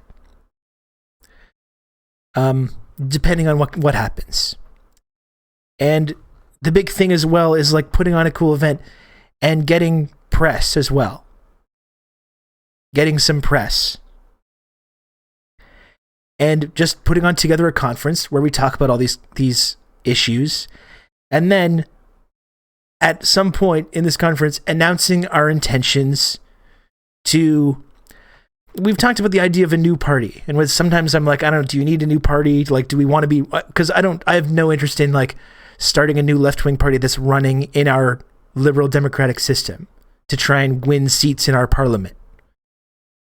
But perhaps it could be a good idea to form some kind of a party that at least is a sort of base to sort of make your feelings known about the state of affairs and the unacceptable nature of the state of affairs in terms of like the coming climate disaster, housing, all these disastrous consequences of our modern economy. And doing so in such a splashy way that you get this message out to a lot of politically disaffected people that are alienated, that are hopeless, that have checked out of the political process. And just to let people know, like the thing I'm thinking about is like those big climate protests, right? Those big climate marches that have been going on. You know, sometimes pull in like hundreds of thousands of people. I think if you can organize around that fundamental issue of the climate, there's a lot of people that would, I think, that message would really resonate with them. Right? That like we don't accept this current state of affairs. We don't view our government as legitimate. And point out the links between big business and the people that really run this country. Right? And the people that work in our political system who are basically doing their bidding, and the way that the police and the police in our society are doing their bidding as well. And just try to create some kind of big event and create a big splash. You know what? Something I learned from Trump as well is that I think you can get to a point as well where the media can't help but talk about you. That's kind of a key thing as well. And again, this is just spitballing. These are just crazy ideas that I'm coming up with. All right? This is not a firm plan or anything like that. But I think it would be cool to one day put on such an event, to possibly start a new party, just in the basis of having sort of like a structure in place that you can kind of organize under. And try to create a big media event that creates a big splash and gets this message out to people. I mean, we're talking about Canada right now. To people across the country, younger people especially, that are scared about the future, that want change on climate and don't want, to have a parade and then for things to go back to business as usual. And yeah, just a party to reach out to these millions of people that do feel alienated and disaffected right now and do understand that they're implicitly getting fucked. And, I think that would be a message that there could be potential to bring in a lot of people that aren't necessarily that politically engaged. BLM and climate marches have had massive turnouts nationally, but none have been really overtly anti-capitalist or anti-Canadian in general. And this is what I mean, you know? I want to take some of that energy that's out there and try and channel it into attacking the actual system that's in place that's perpetuating all this stuff. You know? And again, maybe this is just delusions of grandeur. Maybe it is. And then it's not, to be clear too, it's not based around me, myself. You know, in fact, it sounds like a lot of work that I would rather not do. I'd rather just sit here in my basement. That's what I would rather do. It's not about me or anything like that. It's about more creating an outlet for this energy, you know, the energy that's not being used, its potential. And there's a lot of that potential, even though we talked about all the ways that people have had this potential sort of diluted. There's a lot of that potential energy out there in this country. And in the US and all over the world. And I think creating some kind of a big event that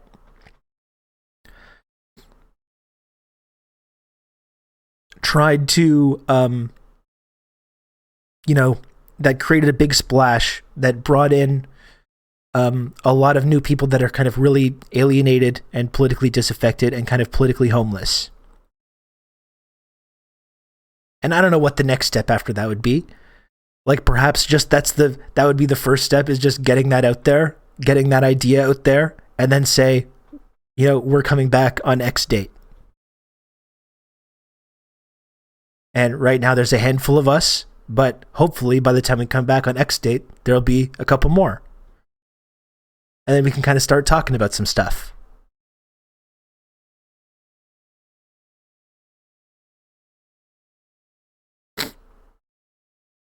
And to be clear, I would rather not have to do any of this. I would rather not have to do any of this at all, frankly. I would just like to be able to sit in my basement, hang out with my family. I don't want to have to like work at stuff. I like just being able to do this. I would like for things to just get incrementally better, which is what was promised to me when I was a kid and I was growing up.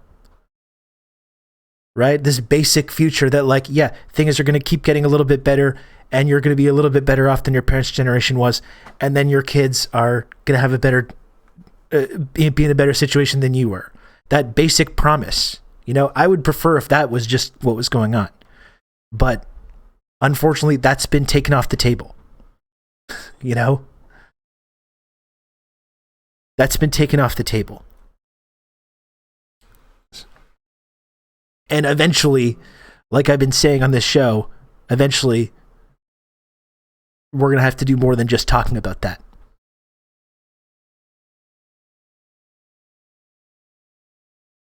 The community is well aware of my wish to move to the forest and become a candle maker and not worry a lot.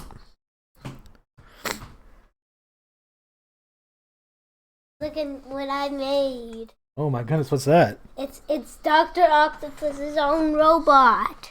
It's a Dr. Octopus robot. Uh-oh. Show it to the camera. Show it to the camera. Of course I will. Okay. Whoa, that's cool. What is everyone saying? What is everyone saying? They're saying hi. They're waving. Very cool. Don't get it to attack me. No, don't get it to attack me. It's an evil robot. It's an evil robot? That's really cool.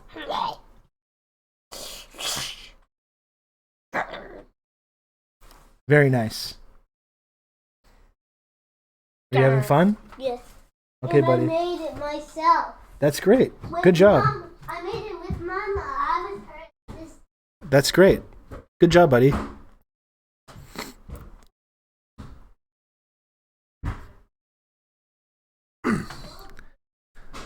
Tell him I said hi. I will, Marcus. My kid loves Marcus. He's always talking about him. Because I played with Marcus. I played Fortnite with Marcus one time when he was down here. He's always asking me about Marcus. Does Marcus live in Montreal? No, he doesn't. He lives in the US. Is Marcus your best friend? It's like, we're friends, you know, it's not... That's maybe taking it a little fast for me. Frankly, you know, Marcus is great. Maybe we could pump the brakes a little bit on this.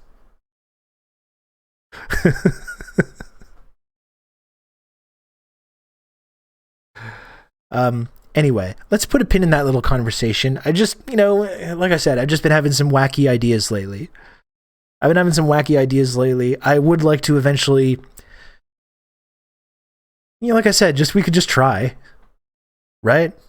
What's the harm of just trying to overthrow the government eventually? Why not just try? That's all. It probably won't work, to be clear. Like, it probably won't. It probably won't work. Like, let's be upfront about this. It doesn't mean we can't just give it a shot, though, right? As a joke.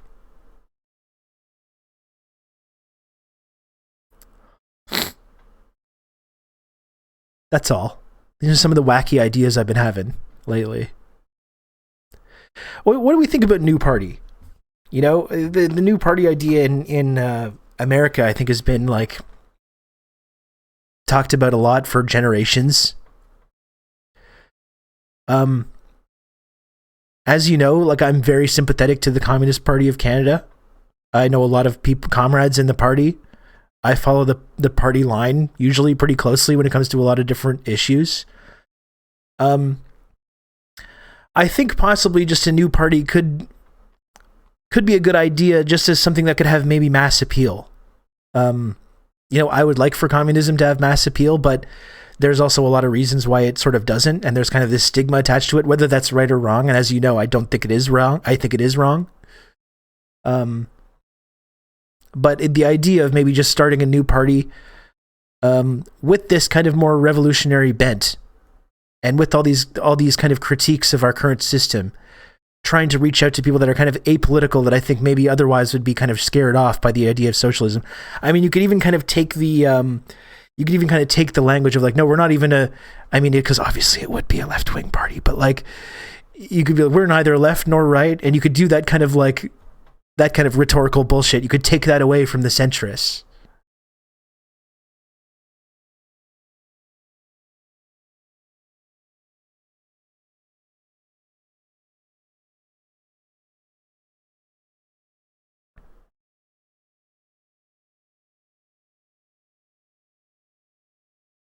A third party would be useful even if it acts as just a spoiler for a while. Yeah, if it got big enough in the US eventually, yeah, for sure. And like I said, when we're talking about Canada, the idea wouldn't even be we're starting a new party to compete in like elections with the Liberal Party and the NDP. It would literally just be starting a party as like a base from which you could make all these criticisms of the current system, essentially. Especially during an election season, it would be good because like we were saying before, during an election season, that's when all of a sudden a lot of people are sort of plugged into these conversations and much more open to talking about this stuff than they are in normal times.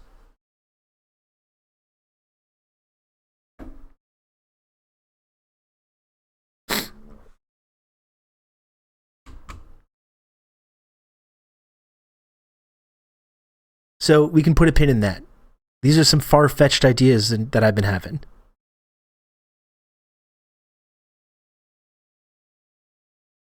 Tagline, land back is what Uncle Ho did in Vietnam. Yeah, I mean, well, that's giving land back to indigenous people would be a centerpiece of this project, right?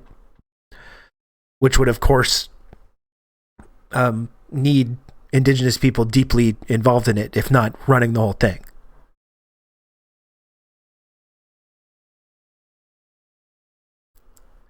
I just think there's an audience for this. I think there's an audience of people, especially younger people, not even that young. I mean, like I said, I'm a millennial.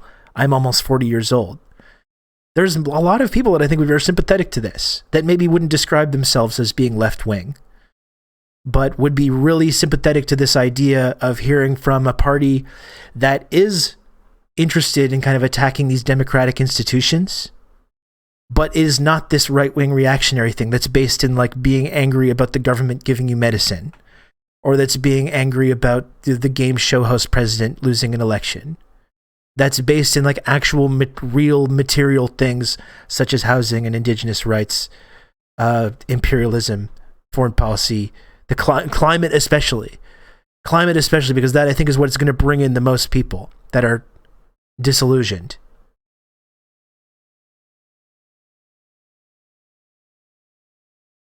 Yeah, I think it's more to ease people into it, Sean Meat. Anyway, this again, it's just a crazy, wacky idea I've been having. I don't know. I don't know what's the best thing to do. Seriously, I don't know. I do know that no matter how hopeless and grim things are, eventually we will have to start doing more than just talking on Twitch or voting or protesting. You know, these things can be kind of like cathartic to do, but ultimately it's not actually getting anything accomplished.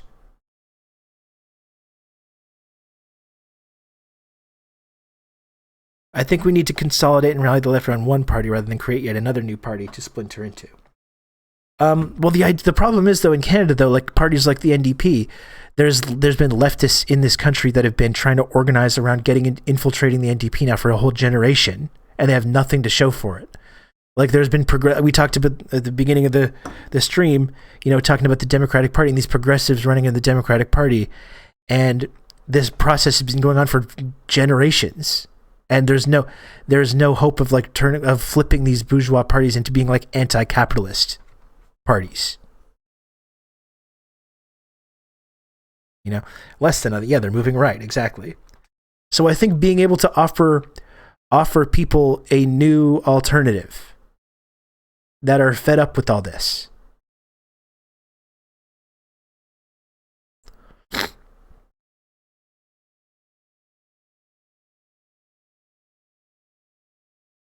These are some of the crazy ideas I've been having, gang. Phase, probably phase 5.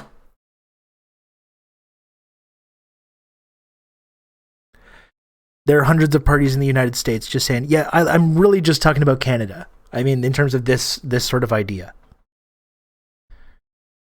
In a way, I feel like Canada, it would be easier to make a big splash because of there's significantly less population.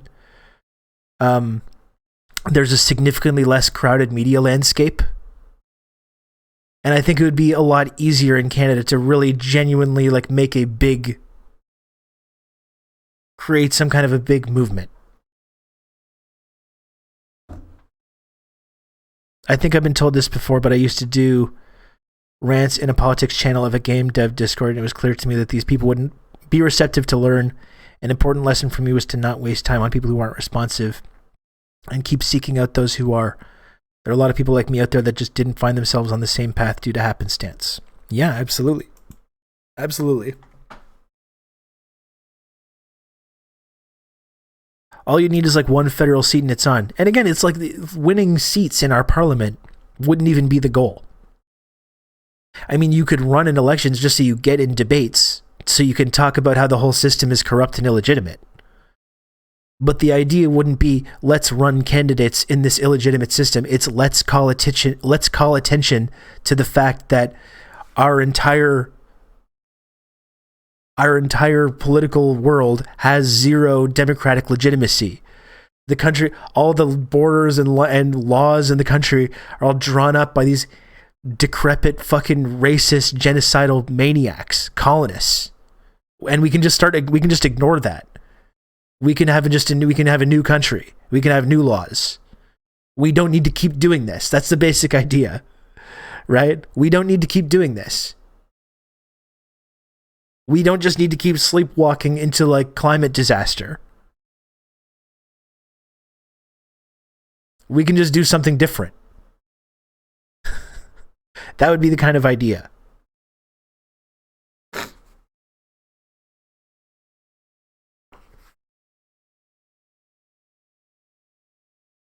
So this time will be the Confederacy. It'll work this time. Well, again, talking more about Canada, I'm not sure any of this would apply as much to America, although I think something's going to happen in America. And again, nothing about this means that like creating these big changes would ever be easy. I certainly don't think that.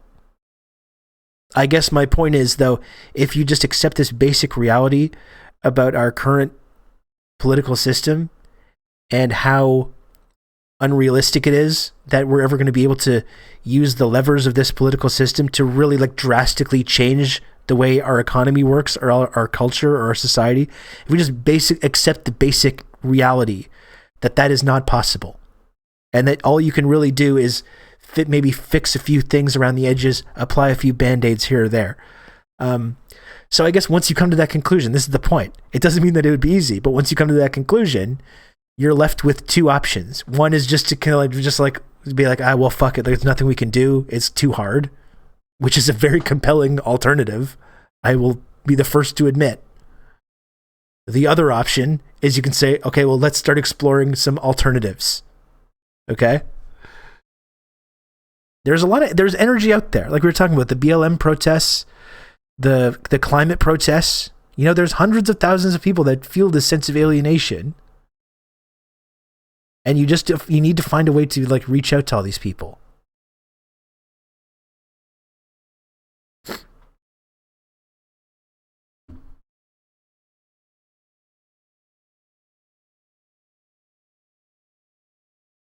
And even if it ended in total disaster, which is the most likely outcome, to be 100% clear, even if it ended in total disaster, you would still be part of a long and glorious tradition of people that tried to do something good and failed spectacularly, which is kind of nice in and of itself.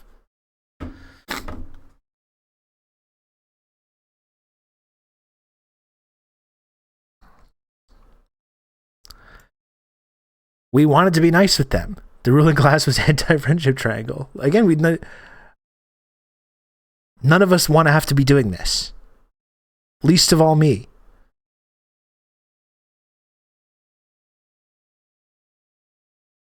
Least of all me. I would much rather not have to do any of this stuff. Or think about it.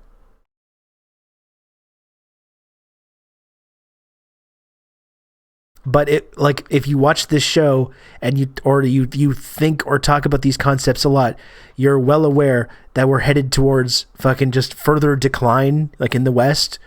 There's nothing on the horizon but further decline and more fascism, more climate crisis, and just everything's continually getting worse. First slowly and then exponentially faster. Right? I think we can agree on that. Right? That you don't have to like it, but that's just the reality. So you can just accept that, or you can say, well, fuck it. Let's just try. Let's just try something. Why not? Why not us? It's about planting seeds, having some sort of revolutionary infrastructure in place for the next generation to take over. Our generation will never see the glorious revolution. Most likely correct. Yeah. Most likely correct.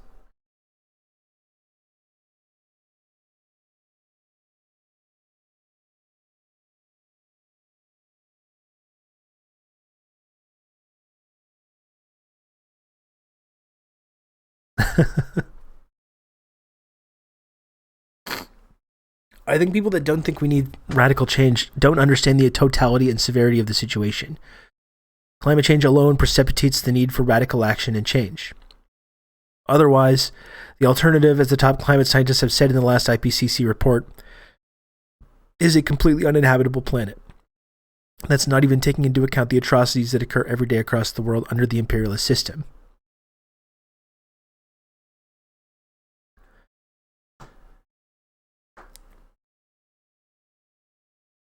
And I do think people do get this though, but they don't know what to do. Like I keep thinking about those climate protests. You know, I went to the climate march in 2019, like right before the pandemic started, and there was like hundreds of thousands of people out here. Like people do get it. They do get it. They just don't. There's no avenue that you can funnel that energy. All we can do is pressure elected officials. And then we have people like Justin Trudeau or Joe Biden saying, we see you, we hear you. And then meanwhile, everything continues to get worse. And that's all we have. But that energy is there. That potential is there. And it can be potentially, possibly, maybe funneled into an actually productive direction.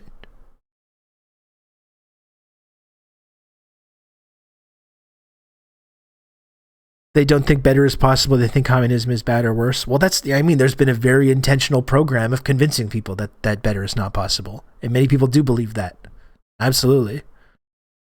I guess that's the key in this kind of hypothetical scenario that I'm talking about, is just making sure you get this message out to people and that it's compelling enough to break through that programming.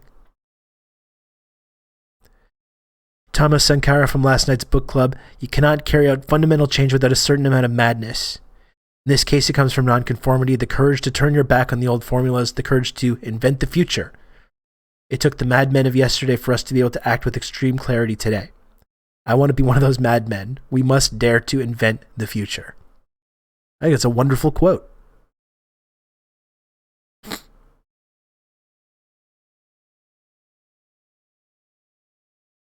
Invent the future makes me think of T2. Sean, there's no fate but what we make for ourselves. A famous man with the initials JC have given me all kinds of lessons throughout my life. A very famous, influential man with the initials JC have informed a lot of my thinking about this. And there's no fate but what we make for ourselves. That's not the wrong movie, Doc. That's what Sarah Connor carves no fate into the picnic table. And then when John Connor reads it as a boy, he says there's no fate that what we make for ourselves. You don't think I know this? Come on.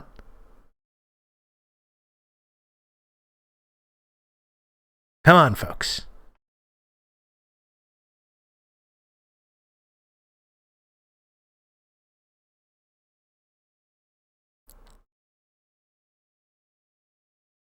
It's a fucking game to me. There's no fate but what we make for ourselves, folks. It's true.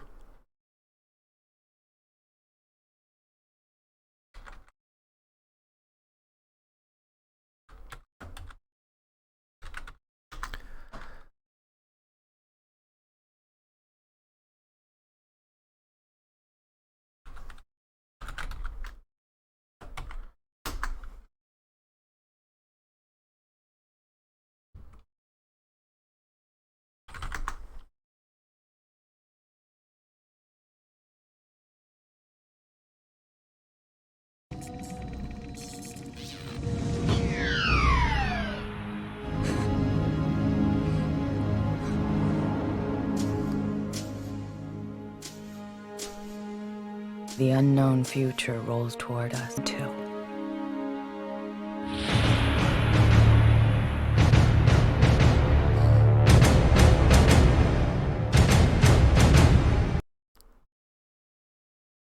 Maybe the whole thing about the Terminator and the value of human life stuff is not as pertinent, but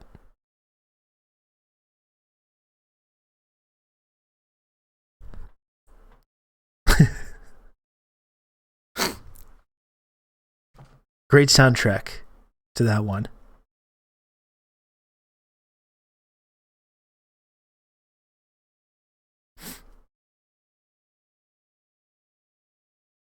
Cameron went soft in T2. There was zero hope in the end of T1. Well, in T1, it's really just like there's something really dark on the horizon. And it's like you can let it wash over you. You can get ready to fight back against it. And Sarah Connor does choose to go fight back against it.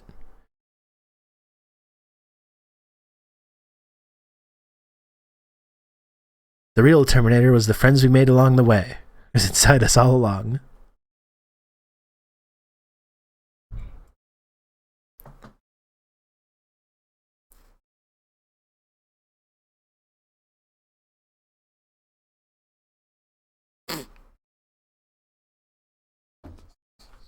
Just some fun stuff to think about, that's all. Just some fun stuff to think about. The real Skynet is the tech bros. That's right.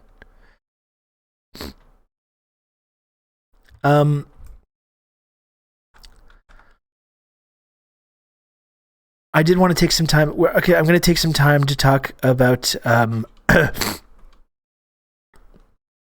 going to take some time to talk about Shireen Abu Akleh before we talk about the crypto stuff. So we're just going. I would like to talk about the murder of this journalist for a couple minutes. I got a few things saved up about the reaction to that and how disgusting it's been.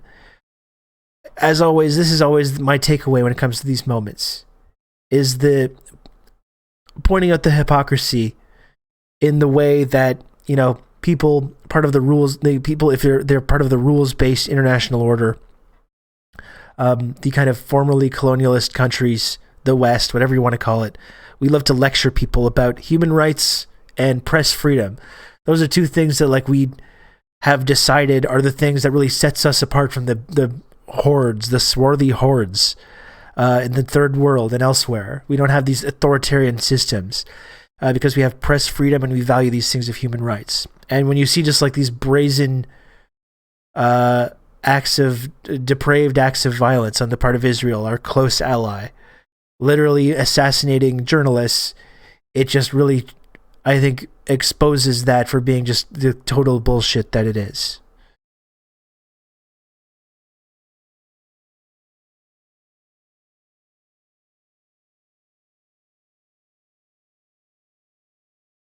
And some of the reaction to this was like extremely fucking cynical and disgusting.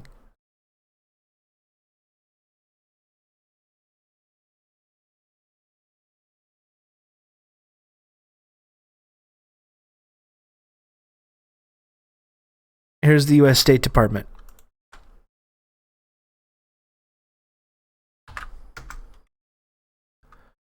Call for an immediate and thorough investigation. They're all wonking this line. They're all calling for an investigation. They're all calling for an investigation into what happened here. Well, who's going to be running this investigation? Because for most people, as much as they're adamantly claiming that there needs to be an immediate investigation and justice, and people need to be held accountable, people like, in the U.S. State Department is saying that, Melanie Joly is saying that in terms of Canada's Foreign Affairs Department, they're trying to have this kind of righteous tone about whoever needs to be held responsible. There needs to be an investigation. Who's going to be conducting this investigation? Well, Israel's going to be conducting it, right? As we all know. When you call for an immediate and thorough investigation, who exactly do you want to do that investigation?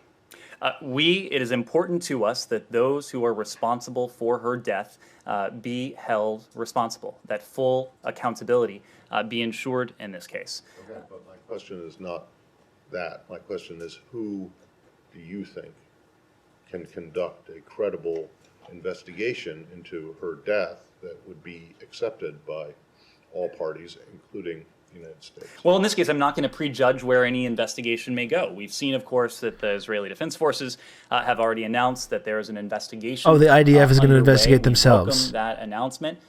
It is important to us. It is important to the world that investigation be thorough, that it be comprehensive, that it be transparent, and importantly, that investigations end with full accountability and those responsible for her death being held responsible for their actions. Okay, but do you want the Palestinians to be involved in the investigation? The IDF has announced an investigation. That's the IDF. Correct.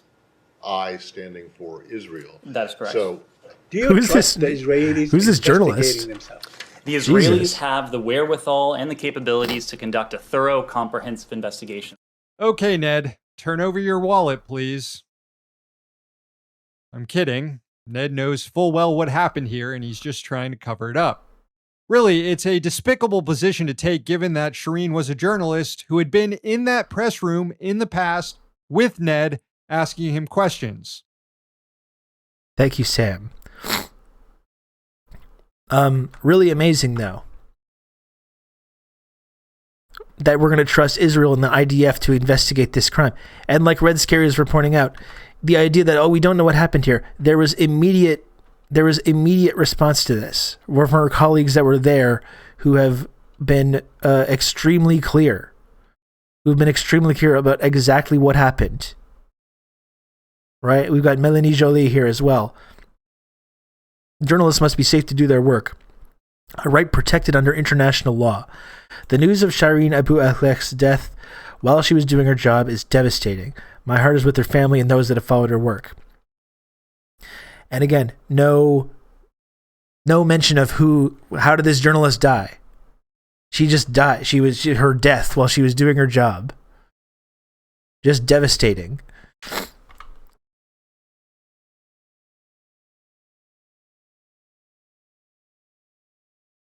And once again, yeah, we must have a thorough investigation into this. It wasn't a stray shot. She was wearing a helmet and a bulletproof press vest, and they shot her in the ear. And again, we talk about it's easy to obfuscate this by saying, like, well, she's covering the Israeli-Palestinian conflict. She's covering this conflict, so it could have been anyone, where there's only one side of this conflict that has an army. And that has snipers and tanks and planes and drones and soldiers. These clashes, yeah. It was an execution in broad daylight, and certainly the IDF knew exactly who this was. This is like a famous Palestinian journalist.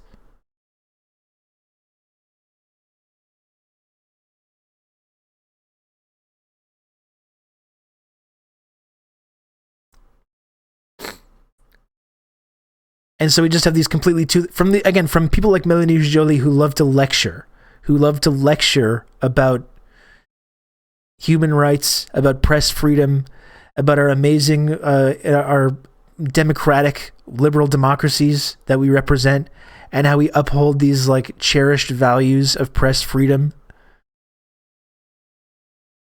We love to lecture China about that. We lecture Cuba, we lecture Nicaragua, we lecture Venezuela, we lecture Iran, we lecture North Korea about press freedom and human rights. And then we have these words of consternation when our close ally, who we're constantly arming and funding and giving diplomatic cover to, openly just execute journalists in the street. And we have a few words, we demand that they investigate themselves, and then that's how it goes back to business as usual, of continuing to arming and funding this country.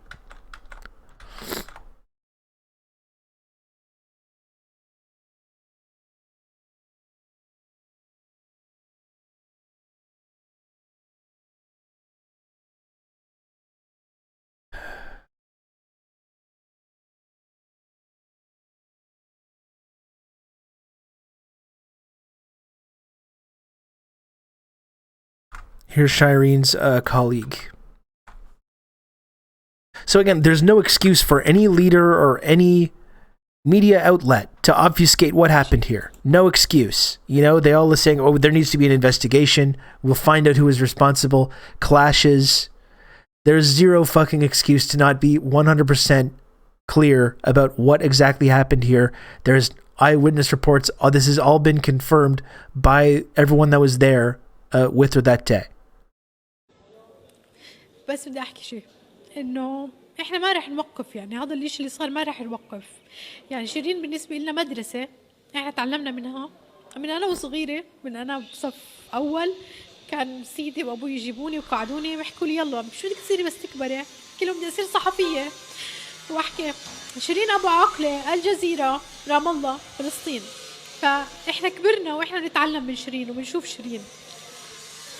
اليوم أنا ما قدرت أصور لأنه كنت بقلب الحدث وقت، يعني تشييع شيرين أنا كان بالنسبة لي صعب أصوره، بس شفت زملائي كلهم بدون استثناء بيبكوا وبيصوروا. بالنسبة لي هاي أقوى رسالة، إنه أنت قتلت زميلتنا وأختنا ومعلمتنا، بس إحنا مستمرين في تغطيتنا ومستمرين إنه ننقل الرسالة، ننقل رسالة هذا الشعب اللي واقع تحت احتلال. I was turned on to this sick individual and I found this. Thank you, Ben, for the raid. Thank you. I appreciate that, Ben. One of my most valued community members. Bleep Blomp Ben. Thank you for the raid. Yeah, I read that as well, Red Scary. She kept trying to reach her arm out to her and they kept shooting. Zero reason to obfuscate anything about this or to pretend. And you know what, like, I gotta say as well,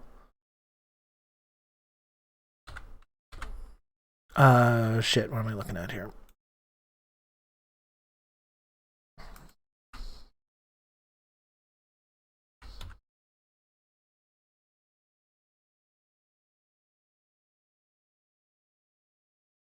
Let me find this tweet as well.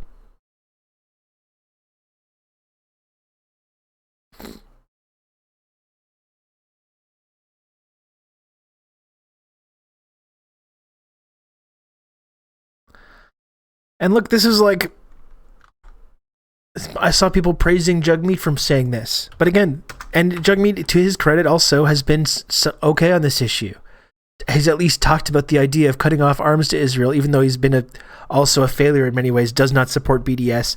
In fact, when he was asked about BDS at one point in the past, he pivoted to talk about how we need to fight the dangers of anti-Semitism. That was his response about BDS. So you have Jagmeet, and he was being praised for this. This is horrifying, he says. The killing of Palestinian journalist Shireen Abu Akleh must be thoroughly investigated, and those responsible must be held accountable. But again, it's like, no, where's the word Israel in any of this? And then shares a piece from The Guardian that says here, Al Jazeera journalist killed in West Bank unrest. A Qatar-based TV channel says Shireen Abu Akleh was killed by Israeli troops, but the military says she may have been hit by Palestinian fire. So then sharing a news story about this that instantly both sides it and discredits the idea that she was killed by Israel at all, or suggests possibly that it was Palestinians that killed her.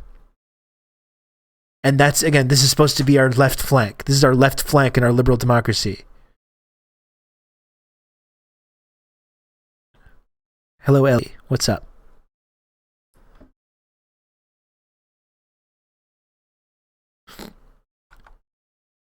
And again, no suggestion of who's going to be doing this investigation. We're just supposed to move on from this. Not even to mention what the fuck is the IDF doing in the West Bank. Exactly. They're conducting a raid on a refugee camp.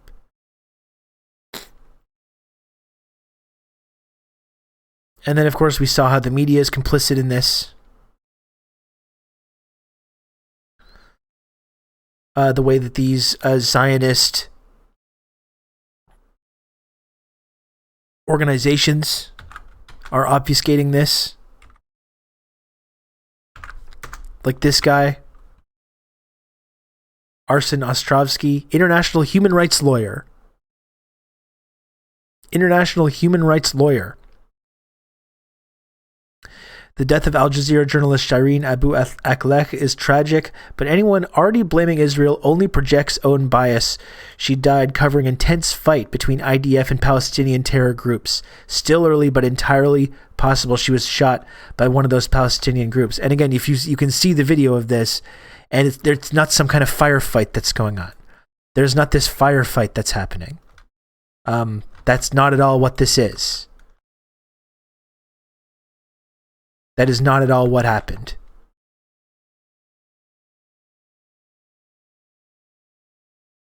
I have nothing but vitriol for the Ukrainian emojis who will be clutching pearls when the Hamas rockets start flying again, and they will. Of course they will. And yeah, somehow this universal right to violently defend your homeland will be mysteriously taken away from the Palestinians, as it usually is.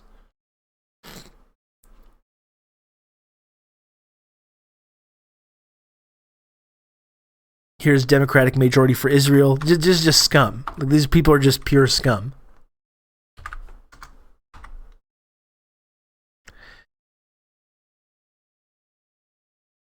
Because, of course, in Al Jazeera say Israeli forces have shot dead Al Jazeera journalist Shireen Abu Akleh in the occupied West Bank. Democratic majority for Israel says the Democratic majority for Israel fights for progressive values, including a strong U.S.-Israel relationship. They say it's worth noting that Al Jazeera is owned by the government of Qatar, which funds and supports Hamas. No one yet knows who shot Shireen. There is no evidence whatsoever that either Palestinians or Israelis targeted her. To set aside the evidence, which is eyewitness testimony of the people that were actually right there, standing there, and openly said exactly what happened. Palestinian terror group defending their own fucking home. You ghoul. It's like what right-wingers do when there's a mass shooting, flood the early story with lies about who did it. Yeah, and there's like these propagandists, these Zionist propagandists know full well that they just need to obfuscate and delay and spend a few weeks kind of obfuscating and delaying it until it kind of goes away, or this investigation turns up nothing, or inevitably 6-8 months later that nothing comes of it. That's exactly what they're doing.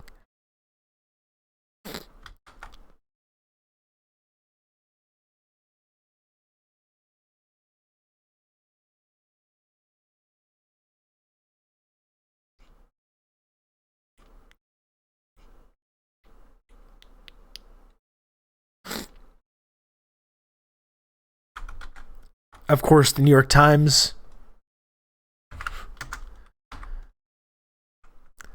Shireen Abu Akleh, a Palestinian-American journalist for Al Jazeera, was shot and killed in the West Bank early Wednesday, the Palestinian Health Ministry said. The circumstances surrounding the shooting were not immediately clear. And then they actually had to do a correction. An earlier tweet misstated Al Jazeera's comments about the death of Shireen Abu Akleh. The network said she was killed by Israeli forces in the West Bank city of Jenin. It did not say she was killed during clashes between Israeli forces and Palestinian gunmen.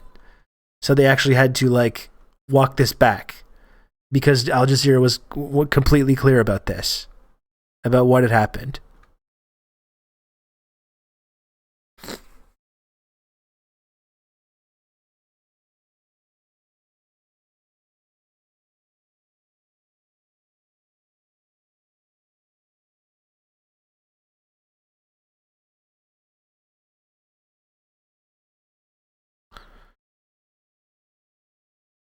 This is one of the most amazing ones.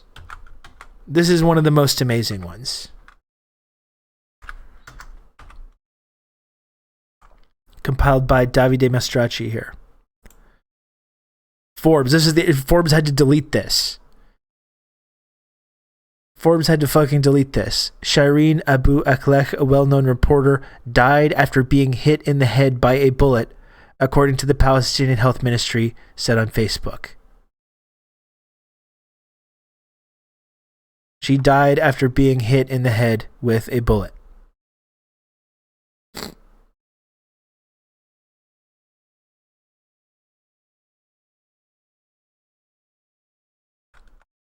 Well, and the amazing thing too,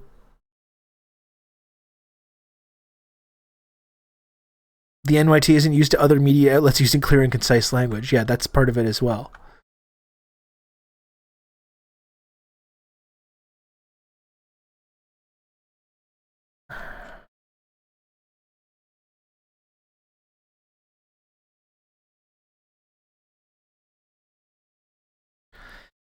Talk about clear and concise language. If you'll recall, in the wake of the George Floyd protests, there was actually some modest effort at sort of media accountability about this, where outlets like the AP started to suggest that they were aware of the ways that their use of language was covering up for police departments, and they were trying to make a claim that they were going to improve on this issue and start using language that just doesn't launder press releases for police departments, which of course did not last. But this is from August 25th, 2020. AP style book, the changes that were coming down the pike while these protests were going on. Avoid the vague officer involved for shootings and other cases involving police. Be specific about what happened. If police use the term, ask how was the officer or officers involved? Who did the shooting? If the information is not available or not provided, spell that out. And then you have the AP about this incident. Shireen Abu Akleh, a journalist for the Al Jazeera network, was killed by gunfire in the occupied West Bank, the Palestinian Health Ministry says. The shooting happened during an Israeli army raid in Jenin. So not even following their own bullshit style guide upgrades that they put in place to appease people when they were being correctly criticized for their role in being stenographers for the police and the military establishment. The AP, by the way, Israel bombed the AP office. Remember that? That was 1 year ago. Israel bombed the AP office in Gaza, and they're still doing this shit. They bombed the AP office. Remember?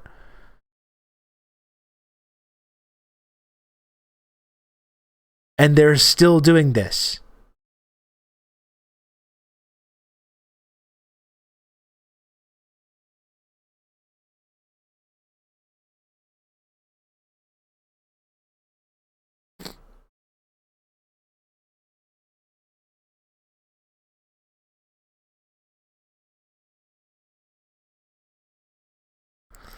And Israel claimed the AP was storing weapons in the building. No, they claimed that the AP office was just down the hall. There was a Hamas office in the building. It's like one of these office, you're sharing office space with all kinds of people. And Hamas just had an office down there. Oh, I don't know what they're doing in there. But that's always the excuse, right? Whenever Israel bombs civilian infrastructure, there's Hamas guys in there, so nothing we could do. Nothing we can do about it. And again, our own government says, yes, no, there's nothing you can do. I'm sorry you had to go through that, Israel. I'm sorry. Our governments bend over backwards to make excuses for them when they do this. And then at the same time, we're sending billions of dollars to Ukraine to fight Russians.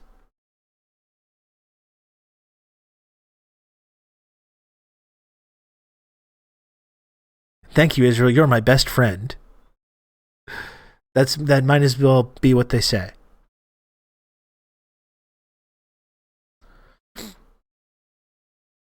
The fucked up part is the way that they suggest has always been the AP suggested style. It's just that the journos can't help but get racist. Get racist.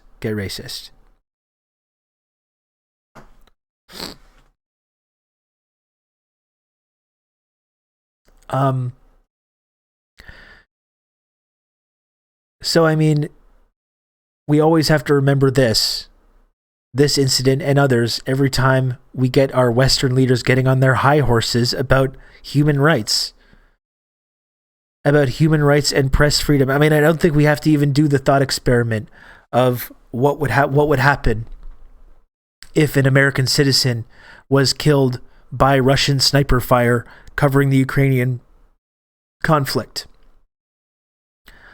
I don't think that would just be hand waved away. I certainly don't think Jen Psaki or Jagmeet Singh or anyone in the United States State Department would just say, oh yeah, we trust Russia to just look into that. And I'm sure that they'll hold whoever it was responsible. And we're just going to make sure that they engage in this robust investigation. And then they're totally fine with it. And in fact, I saw some people with very good intentions, mind you. There's a Jen Psaki tweet in here as well.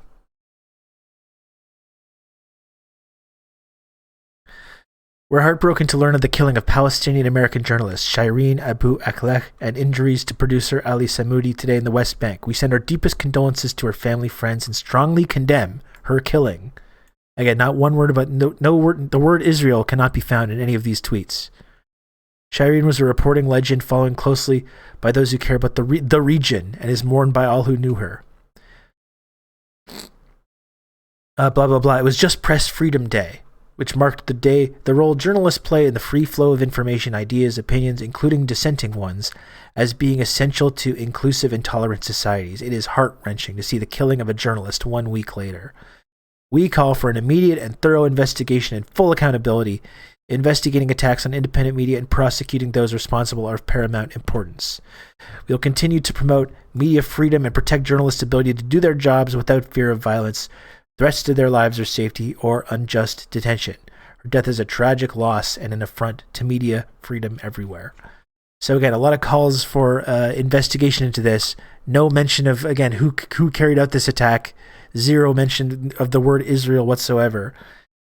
And I also wanted to point this out as well, because people have been pointing out, like, oh, she's an American citizen. And I think people in some, like, with totally good intentions are pushing back, saying, like, what's the difference whether she's American or not? Does that make her some special in some way? And of course it does not. Palestinians are killed every day by the Israeli occupation, and no one really bats an eyelash about it. There's nothing special about being an American citizen. But I actually do think it is important to point this out, though, because it just highlights the total rank hypocrisy of the American government and the American media establishment even more. Obviously, they don't care about Palestinians dying. They've been selling billions of dollars of weapons to Israel for generations now with the express purpose of killing Palestinians. They don't care about dead Palestinians.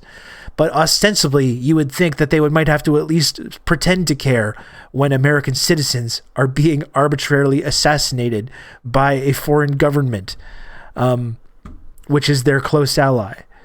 And so I think when you point out that she's American, she's an American citizen, in addition to being Palestinian, it doesn't mean there's anything special about her. There's anything special. Her being American adds to that. But it does point out, I think, the ways that the American government is completely, entirely full of shit when it comes to this and every single other issue that it complains to care about, human rights of these issues. Or that they're going to protect. Again, it's a foreign government assassinating a journalist who's an American citizen. Should be a pretty cut and dry case that this is a country that is is authoritarian, is not following the rules-based international order, should be excluded from this international order, should maybe be sanctioned, should be held should be criminally held responsible for this, should not just be investigating themselves and determining that they did nothing wrong. Of course, Israel is eventually going to say, yeah, well, there's some Hamas guys around there and we made a mistake. And of course, Jen Psaki is going to say, well, thank you very much. Thank you for doing that. So I think highlighting that she's American just highlights that level of hypocrisy that they're on when it comes to that.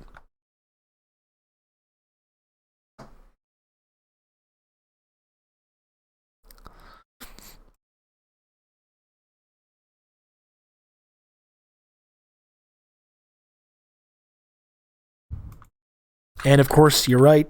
Of course, you are right, Rob Arts. Nothing was done this time either. James Miller, an Emmy Award-winning filmmaker, was killed when an Israeli Defense Forces soldier shot him in the neck. He was shooting an HBO documentary on the Israel-Palestine conflict called Death in Gaza.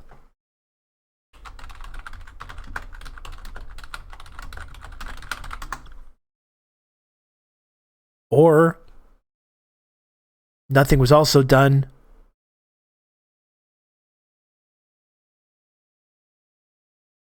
regarding the killing of Razan al-Najjar either, who was killed once again by Israeli sniper fire, as many Palestinian civilians were killed during the Great March of Return.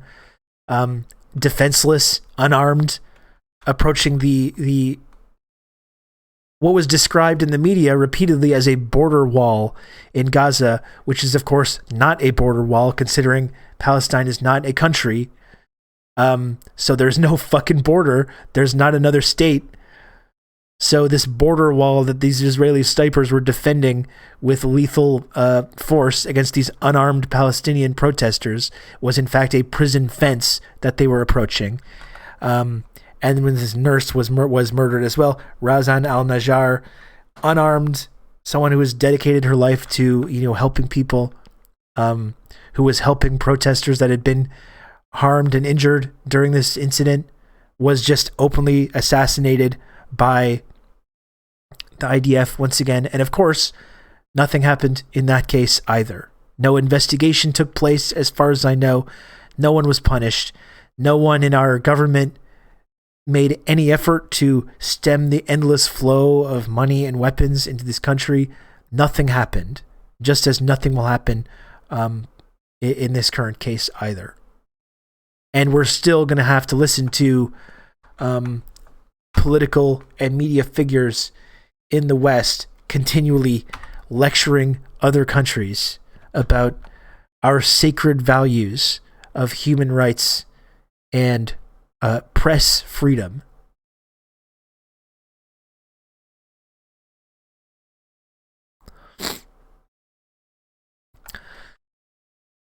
Okay, folks, I'm going to take a short break, all right? Oh shit, sorry. I lost you. I erased the chat. Come back, chat. Are you with me? Hello. 2. Come back. Come back to me. I deleted the chat. Okay, thank you. Thank you. I'm going to take a short 5-minute break. So that's not what I wanted to do. So 2 at 2:30. Okay, so I'm going to take a short 5-minute break. I'm going to come back and we will talk about the crypto crash. Finally, it's been going 2.5 hours. Talked about all kinds of stuff. And we'll come back a little in 5 minutes or so and take a look at what's going on in the whole crypto markets. Perhaps it's collapsed even more just in the last 2 hours since we've been talking. Who knows?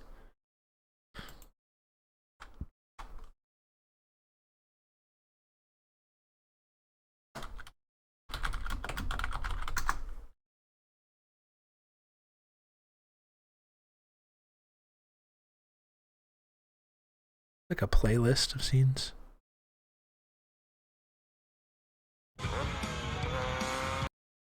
Perfectly. The music synced up really well to the clip as well. Even better than I could have imagined. The song is actually called shit. No, sorry. The song is actually called Pursued by Cyborg Assassin. And it really works. It really works.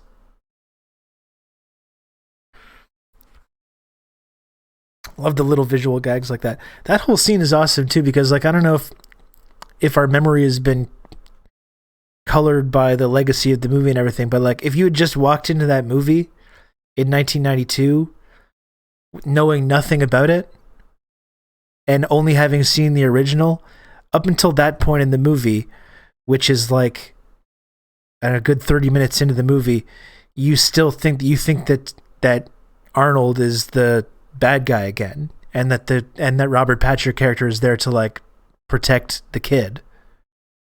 And then that's the moment in the movie where it's like, oh fuck, that's not what's happening.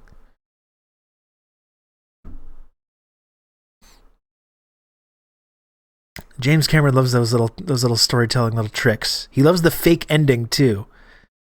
Old JC loves that fake ending. Except the trailer ruined that surprise. But the thing is, in 1991, it's not like the trailer was released and every single person goes and streams it on their computer. It's like, if you happen to see it in a theater, maybe you see it. But like, not everyone is like reading insider movie news and stuff. People would just be like, oh, I love that first Terminator movie. Let's go see that new one. You know, not everyone would have seen it. Was it the scene where he looks at the silver mannequin? Yeah, that's right. That was the visual gag that Sean was talking about.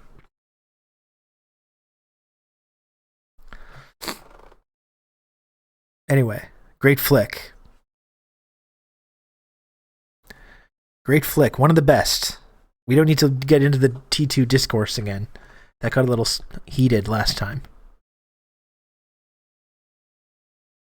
We just went to the theater and picked a movie. Exactly. Sinchal knows it's like. Knows what it was like growing up in this world. The pre-internet world. Yeah, I still have memory of that. That's another thing about being old. I remember growing up before the internet, before having the internet. I remember getting it.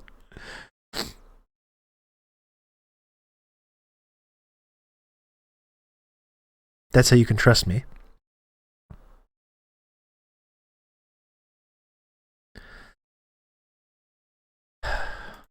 Fucking great movie.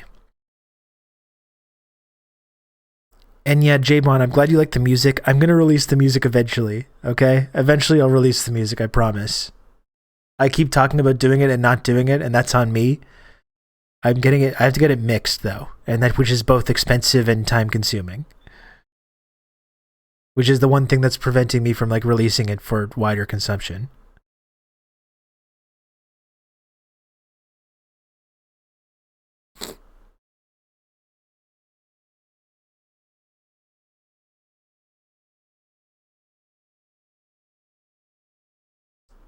I prefer T2, but they're both so good. It's like cyberpunk apples and hard rock blockbuster oranges. That is a good way of putting it, Sean. Like I said, I love the original just because of how raw it is. It's so, there's like this rawness to it, and this kind of like there's kind of a realness to it, a grittiness to it. It's more of like a guerrilla project made by a bunch of like madmen.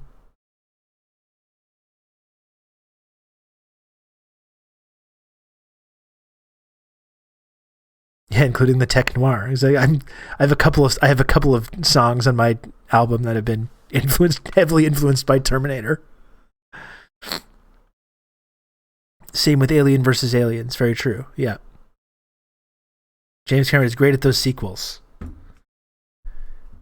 He's great at keeping the things that people like about the sequel, but then expanding on it in interesting ways. And yeah, that fake ending. It's a great fake ending and fake out ending in Aliens.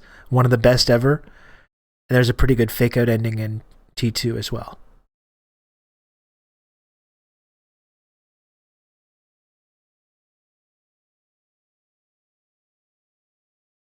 Will Avatar make Avatar 1 seem raw? I think it's possible. Yeah, I think it's possible. Let's get into the crypto shit. We talked about this a lot yesterday.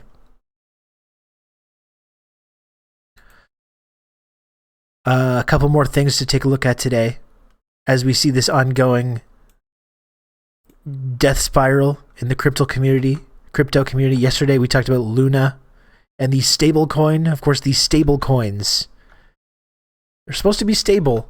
It turns out in practice, not so much. And a whole lot of updates to that. I mean, that now at this point, Luna has gone to nothing. It went literally down to nothing. It's worth less than a penny. If you put $1,000 into Luna literally like 5 days ago, which 5 days ago was a extremely safe bet in the crypto market. It's called stablecoin for that reason, is that it's pegged to the US dollar. There's some kind of like actual currency behind it in order to keep it at that level, keep it pegged at that level. If you invested in that 5 days ago, that was a reasonably safe, stable investment you could make. If you invested $1,000 a week ago, you now have 1 cent left over. I literally cannot believe it. I cannot believe that this happened to Luna. UST is currently trading at 50 cents. Guys, a stable coin, which is supposed to be pegged 1-to-1 with the dollar, is trading at half the dollar's value. That is not good. If you're holding Luna, I understand. I feel your pain. I had thousands of Luna and I got screwed as well. You know, sometimes you need to get your butt kicked in order to get humbled, to kind of refocus, realign, and create new strategies but that not in a will fun way. Allow you to make more money and not repeat the same mistakes. I literally cannot believe it. I cannot believe. You know, sometimes that face when. Thank you, Market, for making me humble and poor. It's not a stable coin? What? Yeah, how could a stable coin be unstable? This is what I don't get. I don't get it either. It's right there in the name. It's right there in the name, stable coin. What's the big deal? Oh man, this is funny. I just posted this in the Discord a little bit ago. I hadn't seen this one yet. The Russian ruble has become the world's best performing currency since the beginning of the year, surpassing the Brazilian real in the ranking. That's actually kind of fucking hilarious. That is actually hilarious. Despite all the sanctions, which literally is like it's destroying our own economies. It's gonna destroy the German economy. And I guess this is the whole power play that they had in mind here. They knew that Russia knew obviously that these sanctions were coming, and I guess they judged that we're going to be able to withstand this. And lo and behold, it looks like they have. I don't know. Maybe this will still lead to a lot of misery, but it seems like the misery is going to be shared among people in the West that have been engaging in this kind of economic warfare. This is the whole point of what this realignment that's happening, right? It's all based around these countries that are looking for a way to get out from under the US dollar system and prevent the US and these Western countries from engaging in economic warfare. And it's kind of looking like that alternative is emerging right now. I mentioned this yesterday. That's kind of the funny thing about these crypto guys, is that they do want to like move on from this obviously corrupt financial system we have now that is based on fiat currency, that is based in the US dollar. Well, there's a whole de-dollarization process going on right now, and they're busy missing it because they're investing in pictures of apes rather than like paying attention to the real de-dollarization process that is going on right now.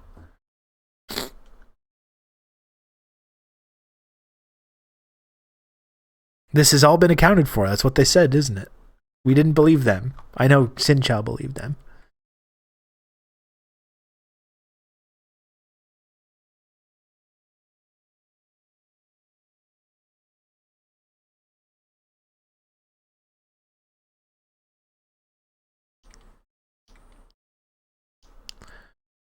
Oh, here was the main like Luna guy 1 week ago. Here's 1 week ago. I wonder how many of these companies you think are entering the space just because it's hot and there's a lot of funding versus the ones that will still be here, like 2 to 5 years later. 95% are going to die. Yeah. 95% are going to die. Yeah. But yeah. There's also entertainment in watching companies die too. There's entertainment. Oh man, that's so evil. At least you get to learn from it, right? I wonder how it started.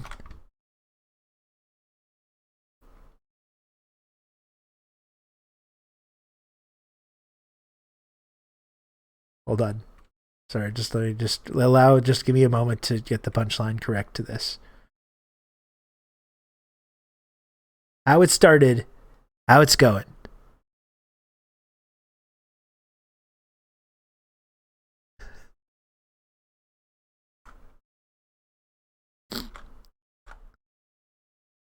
This guy was an asshole and did call people poor. Yeah, repeatedly. Why do they all live inside white cubes? I don't know. I don't know why. So that's just gone. That's just completely gone. But it's not, this seems to be happening across the crypto scene, right? It's not just Luna.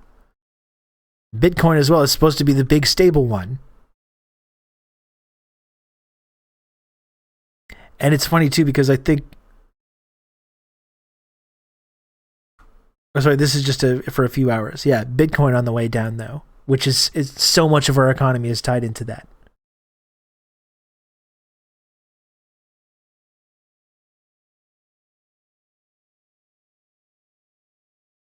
Okay, wait, here's the thing I was looking for. Now this is really how it's going. Less than a penny.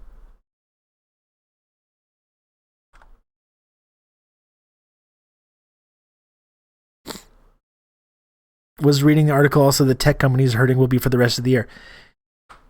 This is the kind of thing that we've been wondering though, is whether all this crypto instability and these sudden crashes in these crypto markets are the sort of canary in a coal mine for the recession that we all know is coming. And, these inflated tech company stocks are a big part of our whole fake economy. The tech bubble, right? There's a crypto bubble, there's a tech bubble, there's a housing bubble. And all of these things are like linked together intimately.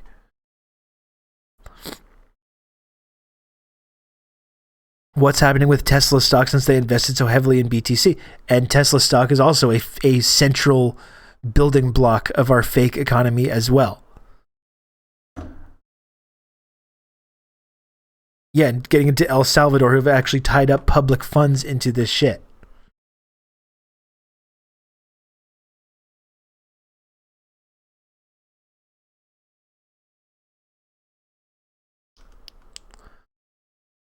Right? It's not just Luna. More than $200 billion erased from entire crypto market in a day as sell-off intensified. And this is from this morning. Fucking God knows what is going on now. And as Ben McKenzie of the OC, who's become kind of a anti-crypto reporter in a way, was pointing out as well, when you see this stuff starts to happen, mysteriously, all these exchanges start having all these technical difficulties. Weirdly enough, as soon as these big collapses start, all these crypto exchanges start conveniently experiencing these technical difficulties. Money flees the most speculative securities first. It's why tech stocks are also crumbling. They're called growth stocks because they rely on growth to keep investors happy despite low or non-existent profits. So, Red Scary, do you want to do more Scarynomics? Do you want to do next week some more Scarynomics? We can take the weekend or the next couple of days to see how this stuff starts to play out. What do you think? Because Red Scary is our official TRRS economics correspondent who reads horrible satanic things like the Financial Times, so we don't have to.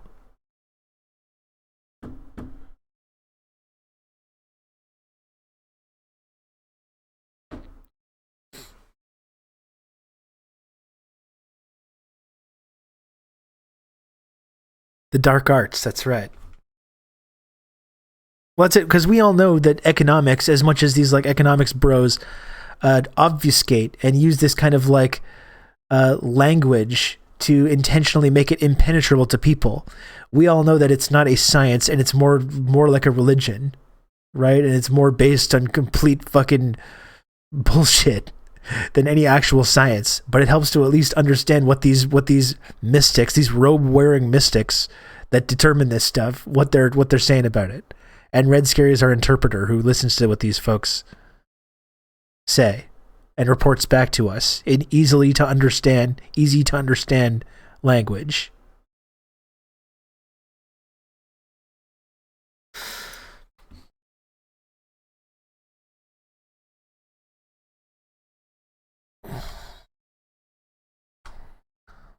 Let's see what else I got here.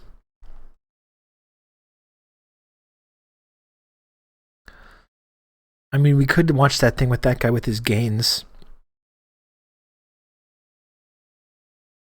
But yeah, here's like, and this is the thing, it's I totally understand and empathize with the enjoying kind of gloating about these crypto bros ignoring everyone's warnings about this obvious scam and then getting pulled into it anyways. But like, this is gonna have real world implications, like this El Salvador, who have invested public funds into this, expected to default as Bitcoin plummets.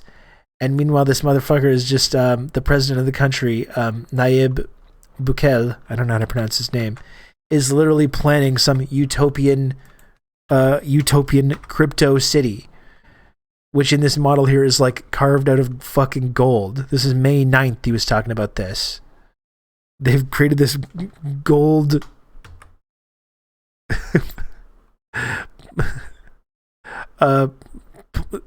architectural plan for the beautiful crypto city of the future. This is what the president of El Salvador has been investing their public funds into. I have to be honest, Rob, probably I would have to do Scarynomics Monday or Friday because it's public works week and work is slammed. Yeah, okay, so don't do more work than you're already having to do for your actual job, Red Scary. We'll try to figure that out. Maybe we could do Monday. If it's too much, so we'll find another time that's more convenient.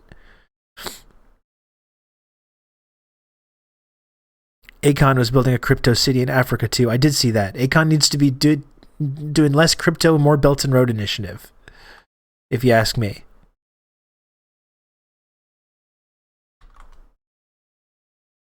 And yeah, that's the annoying thing. Like, I maintain my vindictive attitude because I keep having tech bros telling me I was wrong. Now who's laughing? I mean, it's like there was just so many red flags that this was an obvious fucking scam.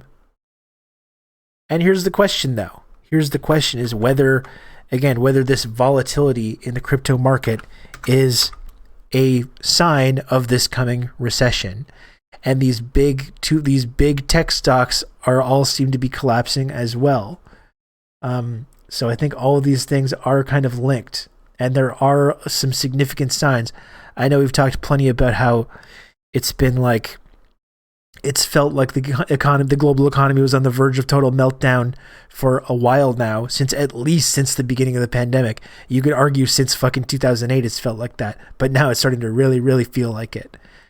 And there's just more and more signs that we are in the early stages of a recession, which is going to possibly strike within the next year, and I think could have really profound consequences that could could be unlike anything we've ever seen, frankly, unless someone actually does something about it, which obviously we know is not going to happen.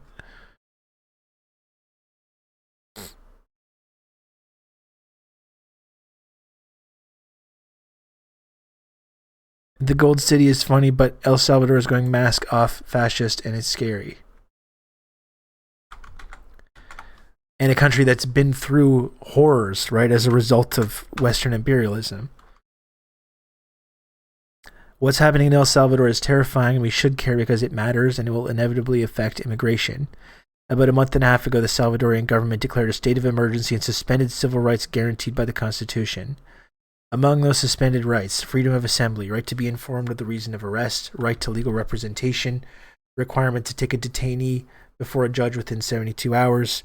In 47 days, El Salvador, a country smaller than the state of Massachusetts, has detained 27,000 people, most of them young boys and men. Many are arrested arbitrarily for having previous run-ins with police or even visible tattoos. Beyond being arrested without any due process, what's also alarming is that El Salvador's prison infrastructure is clearly not set up to handle these numbers. President Bukele has even bragged about rationing food among those who are detained. And if the gross negligence of human and civil rights isn't enough to make you care, thousands of men, women, and children being left without husbands, fathers, sons, family breadwinners, this will only exacerbate the economic issues that fuel immigration to the U.S. Gang violence is absolutely an issue that should be addressed, but what's happened in the last month and a half is not the solution.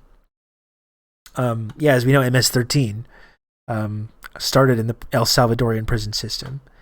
And again, that's the kind of thing where if gang violence is an issue in El Salvador, which I don't doubt, you have to examine the role that Western imperialism has played in creating those exact conditions to allow gangs such as MS-13 to function, or to give them provide a necessity for these gangs to operate. In addition to the long history of American and Western interference in the country, arming and funding fascist death squads and leading to these horrific genocides and mass murder campaigns as well. MS-13 was started in Los Angeles, but it has El Salvadorian origins, right? It's an El Salvadorian prison gang that began in Los Angeles, but now I think there's some kind of crossover between the American chapters and what's happening in El Salvador, if I have that right.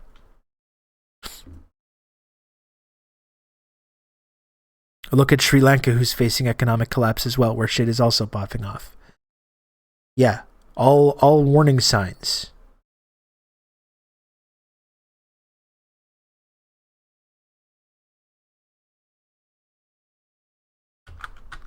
Yeah, just a fucking ridiculous comment here.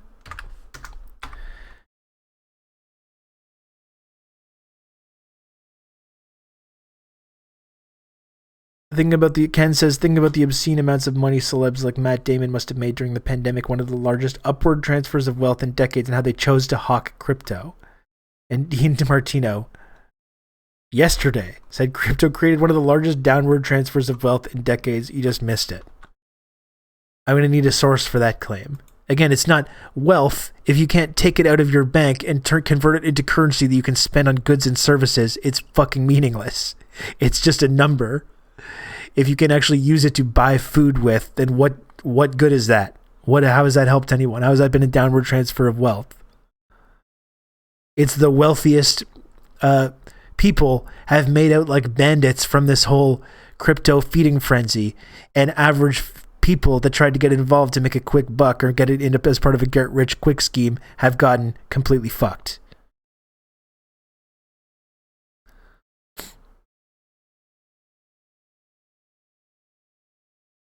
Even the UK has pensioners who ride the bus all day because they cannot afford to heat their house. There's this weird thing in the UK too, wherever you see stories about this in the press, there's this weird competition between British weirdos to have some kind of competition about how horrible their upbringing was. And they're like, we never had heat in our house growing up and I was totally fine. They fetishize this kind of thing rather than saying we should do something about heating people's homes. They're just like, no, it's actually, it builds character to be destitute. And that's their fucking solution. And it's okay, great job. The lottery has created the largest downward transfer of wealth in decades. You just didn't win. That's right. Pokemon cards are more reliable as currency than crypto. And yeah, that's absolutely true. I think I still have I had Terminator 2 trading cards. I think I still have them somewhere. I bet that's more of a viable currency at this moment. How many people have T2 trading cards still? Probably not very many. Okay, that's valuable. Mondo Michel does.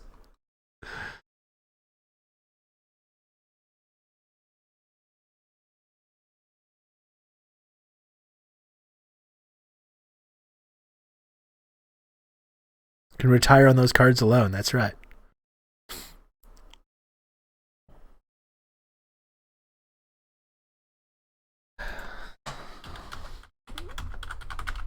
I would like to look at some of these crypto guys and see what they're saying.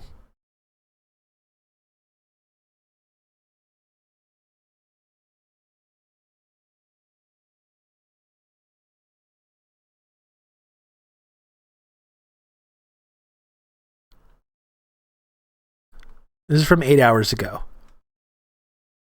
Let's check in with some of our crypto friends and see how they're taking this. Wealth transfer in human history from the poor to the rich. And now the rich are admitting that maybe all the things that they did over the last 2 years were not necessary, but they don't give the money back, the property back. You see, the Great Reset, Davos, this year I was going to go out of disgust. I'm just not going to do it anymore. You know, because what are they doing? They're saying you'll own nothing. Rob to talk you through all this. Thank you very, very much, Toilet Bowl Toots, for the 10 months of Tier 1. I really appreciate Toilet Bowl Toots, a valued community member. Literally, if you read the first 3 chapters of Capital Volume 1, you would know money is just a commodity that is unique in that it is the universal commodity of exchange. It really is what no class analysis does to an MFer. The baby brain thinking that you get into without Marx. Who is this guy, by the way? Savvy Finance.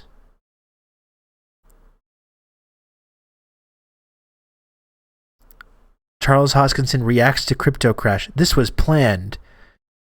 Savvy Finance. And then it says, this was planned. Free $100 reward with iTrust Capital IRA crypto account.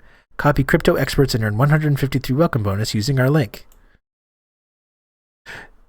And be happy. Thank you, Savvy Finance. All the farmland is going to be owned by the rich people and the big companies, multinational companies, international funds.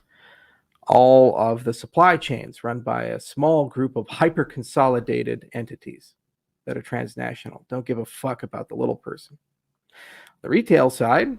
On Tuesday, Bitcoin fell briefly below $28,000 for the first time in many months, while cryptocurrencies overall have lost more than $1 trillion in market value in the past month, according to data site CoinMarketCap, as investors fret about tightening monetary policy.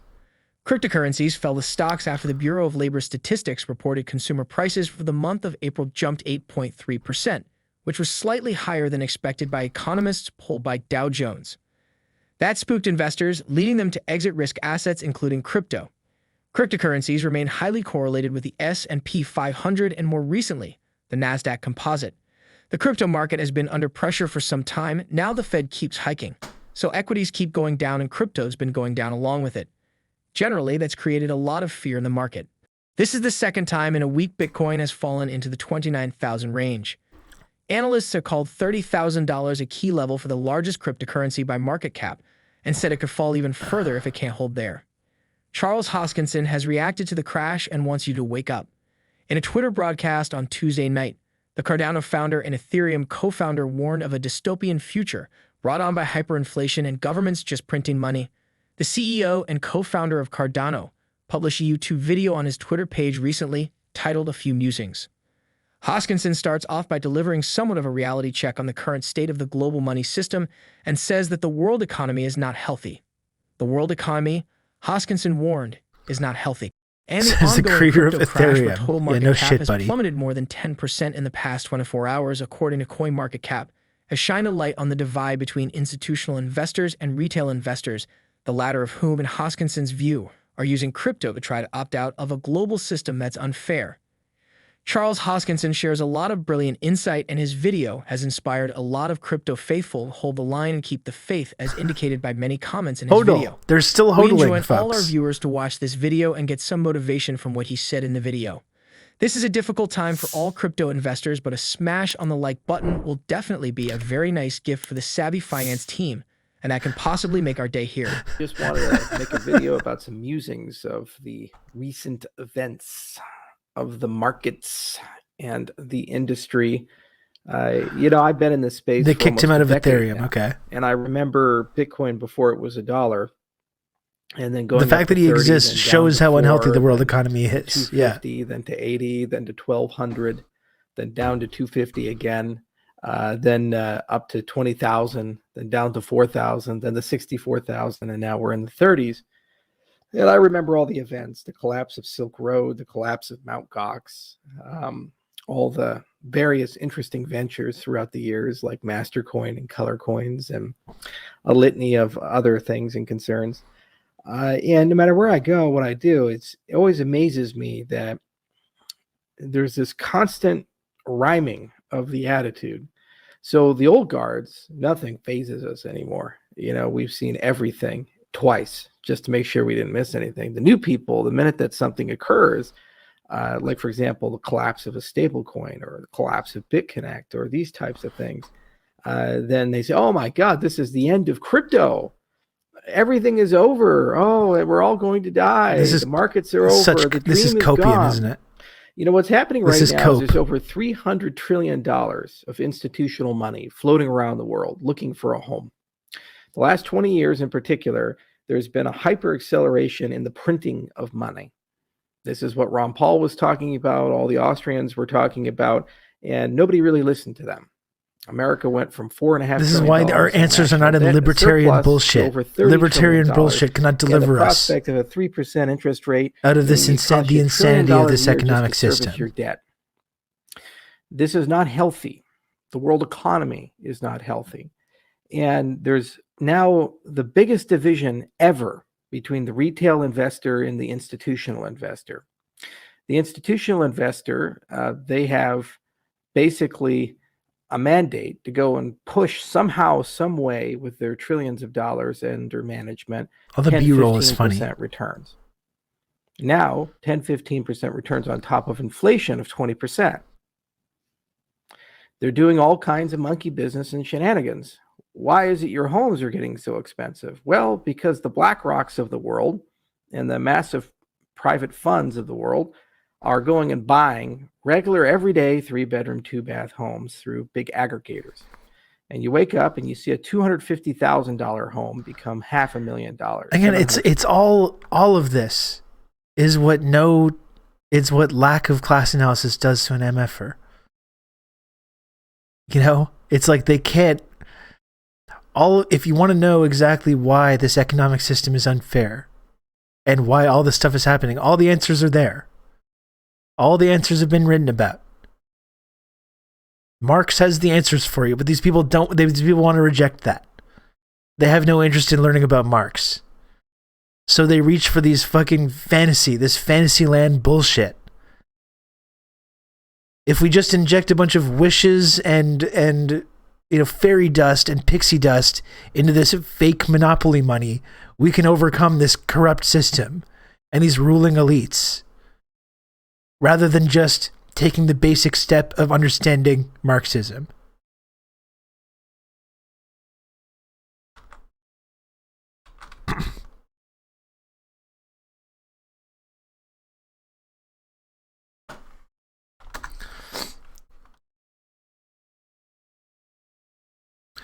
It's from CM. I can't look at another 5 minutes of this guy. It's annoying, but these guys are just extremely obnoxious.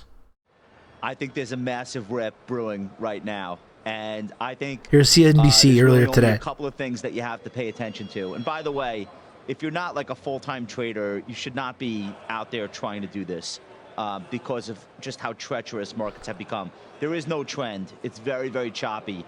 The rally this morning was led by the junkiest of junk. Electric vehicles, ARC was up 8%. Like, that's not what I'm talking about. I think what you have to watch right now, if Bitcoin can stabilize and this stablecoin issue doesn't look like it's systemic, or at least not this week, that's important. If bonds, unfortunately, it is indeed systemic, which is now on day 3, and we see yields lower, that's important. If crude oil fails to rally here and even heads lower, that's important. And the last thing, Apple. Apple is the problem today.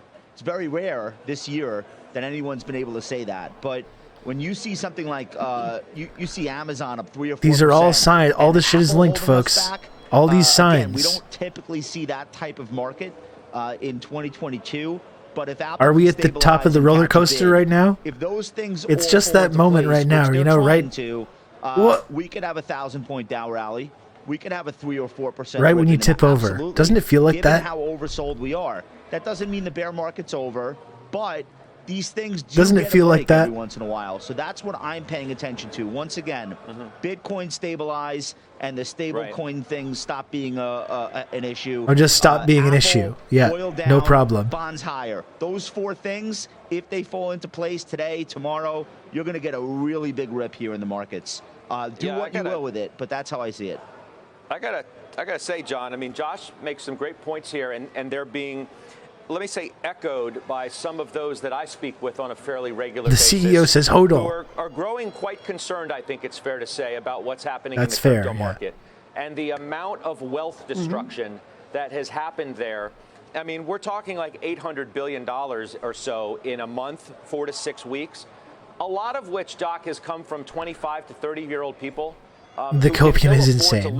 Yeah, I remember when Jim Cramer, right before the massive crash. And let me also say that. And all the, by the way, as I pointed out in the podcast we did yesterday, all of these shady financial transactions, these mortgage default swaps, and all the shady practices that these banks and lenders were up to prior to the financial crisis, of course, they're still doing all that stuff.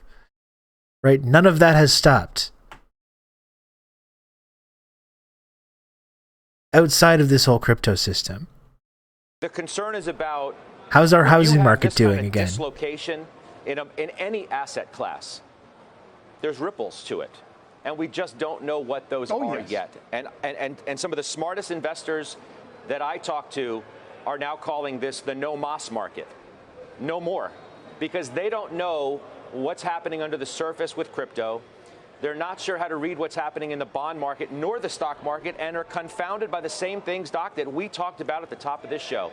At 1 minute, it looks like the market's going to rip. The next minute, it looks like the market's going to dip.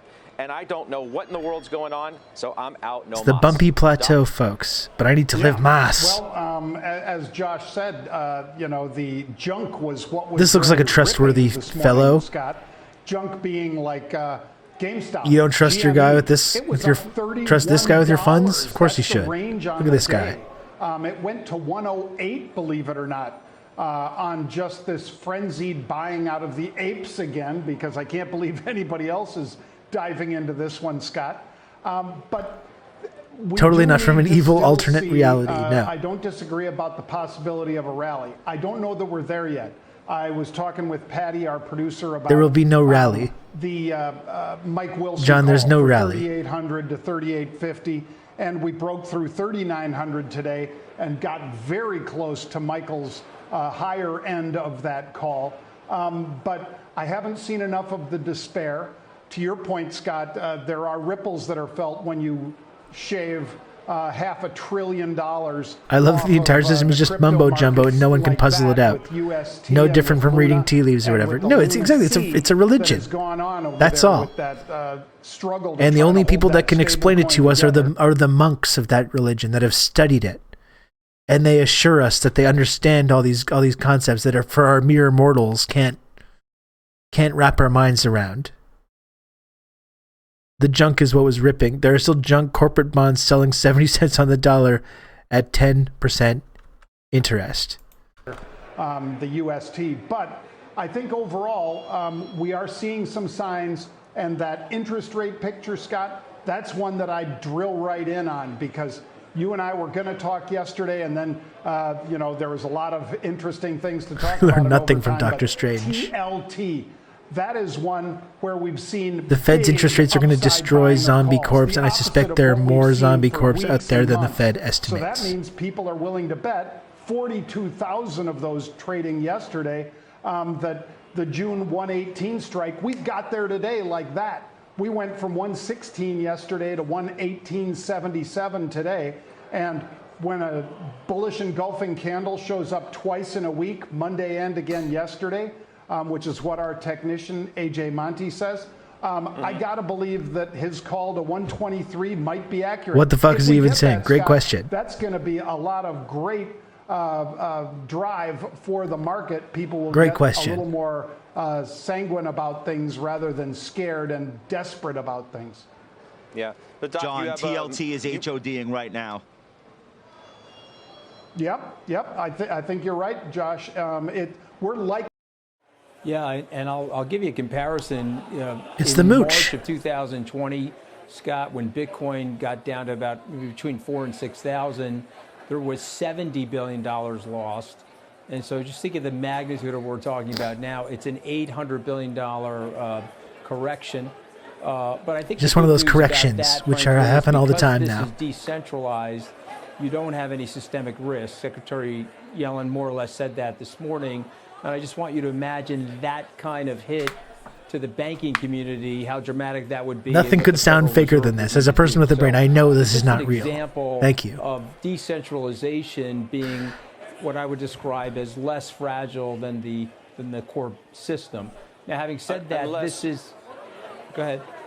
Let me just interrupt you, and I apologize, but unless we should be looking at it differently, and the way in which some of the investors that I've been speaking with have characterized it, yes, the banking system may this does not make be sense. the place where the this makes a lot of pain sense is to most me. acute. It may be on the everyday person sector, if you will. People who piled into no crypto, shit. They listened to all the evangelists on it. A lot of younger retail investors, and have had a tremendous amount of wealth wiped out as a result of the carnage that we've witnessed. And some of the people that I talked to are among the smartest I've ever spoken with. They don't know what to make of that. This is some guy, Rob Russo, some leftist based in Canada. I was turned on to this sick individual, and I found this. Back to March Thank you for the raid, Kumo. Welcome. Where we saw the Nasdaq Welcome, go from Kumo Raiders. Like 5,000 and change down to 2,300. And so if you had leverage in Bring it the on in here. situation, then you likely incurred a permanent capital loss. But if you didn't have leverage in this situation, Hearing from there were official some TRRS anomalies that took correspondent, place, the Mooch. like the Terra debacle, where I think these assets are at distress level prices. They're technically oversold, and so we haven't sold. We're doing one economics, position, and we are frankly. incredible Still, at it. Our core fund has about 18% exposure to Bitcoin and Ethereum. And I'll just point out to people, if you bought this stuff when we did back in October of 2020, these coins, were trading 18,000 or so for Bitcoin, 700 or so for Ethereum. And so if you take a long-term perspective and sort of zoom out, you could do very, very well in the cryptocurrency markets. Listen, everybody's a short-term investor when you have losses like this. That cliche, I'm a long-term investor, Scott, until I have short-term losses. And so I understand the panic in the markets, but what I would encourage people to think about is the two core protocols, Bitcoin and Ethereum. Zoom out, take a look at what they've done over a 5-year period of time, and recognize that there was a flaw in the Terra Luna mechanisms. Many people spoke out against it. Skybridge never owned any of those tokens. And many people spoke out against that. And of course, when that crumbled, It's the mooch. You saw massive It is selling criminal. pressure. So I think Seriously. this thing is technically oversold. Oh, no. This is all going to be Optimistic, fine. and Nothing to see unfortunately here. For me, Scott, I'm getting old. This is my 8th bear market cycle. And I just want to encourage younger people that are tuning in, perhaps it's their first or second bear market cycle, to see through the carnage and recognize that there's an extraordinary opportunity ahead, like Buy there the dip. was in March of 2000. Unbelievable. It's amazing that this is on TV. It's amazing that they can get away with this.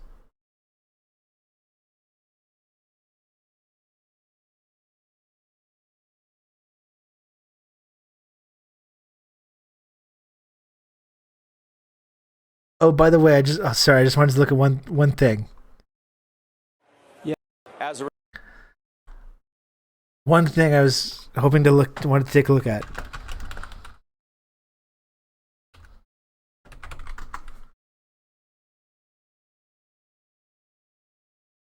Want to take a look at a little story here.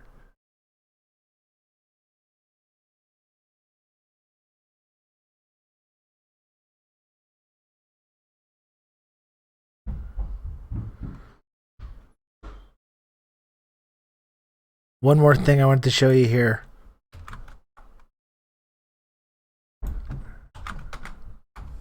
One more thing, important to take a look at this. This little story from September 2021.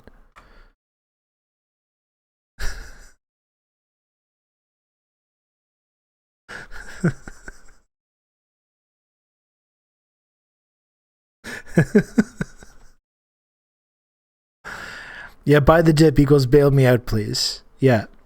Base China plus she-pilled.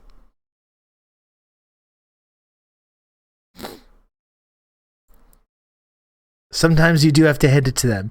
Maybe we should start listening to what China's saying about some of this stuff. About crypto. About infrastructure. About democracy and authoritarianism.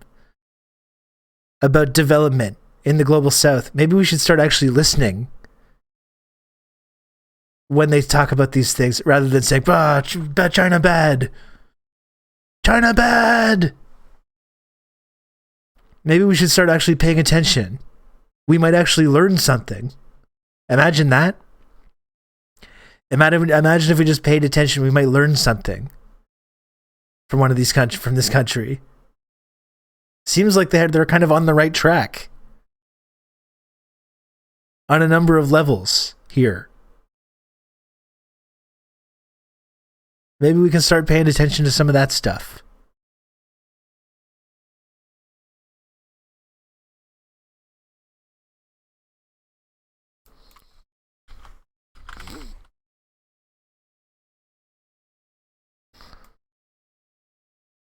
Thanks for watching the stream, friends.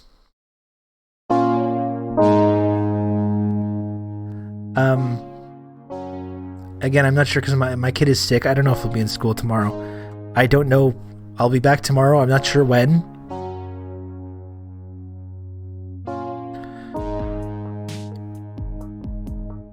You can't make me listen, Rob. I'm wearing my AirPods and I'm blasting the To the Moon pods so loud my ears are bleeding. Okay. Good for you. When China does their Marshall Plan to rebuild North America, are they going to do land reform? Or, well, if only Carrier Wave, if only there was some kind of party that organized itself in Canada, for example, that was openly reaching out and openly signaling that we want to deepen our economic and political ties with China rather than rejecting them and pushing towards further conflict and hostility. No other political party right now is doing that. Perhaps there's someone that could make this argument. Perhaps there's even someone that could make this argument that our government and our democracy and our electoral system is illegitimate. Remember, Guaido, like Juan Guaido, like that's the whole basis of his legitimacy as like the unelected leader of Venezuela in the West's eyes. Just the fact that they have this party, but they don't participate in the elections because they're like, these elections are rigged and fake and illegitimate. We could do that. And then we can appeal to the UN, we can appeal to China, we can appeal to Iran, North Korea, Venezuela, all these countries, and be like, you got to recognize us. Recognize us. We're saying we're not participating in the electoral system. It's fake. It's not legitimate. And then you dare one of these countries. I think at least Venezuela would be like, well, we should hear these guys out. I think you could at least get Venezuela to be like, well, let's not just write these guys off. Let's hear what they have to say.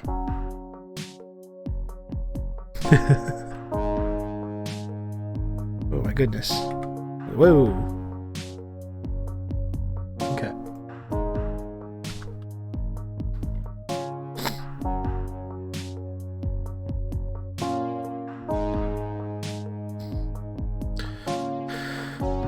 Okay.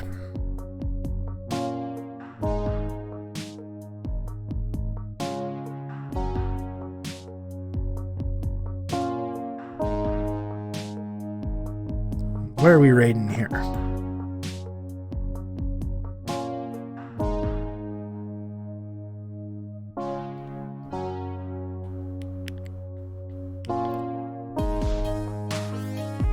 Where are we raiding here? Friend of the show, Nicholas Maduro, the big man himself.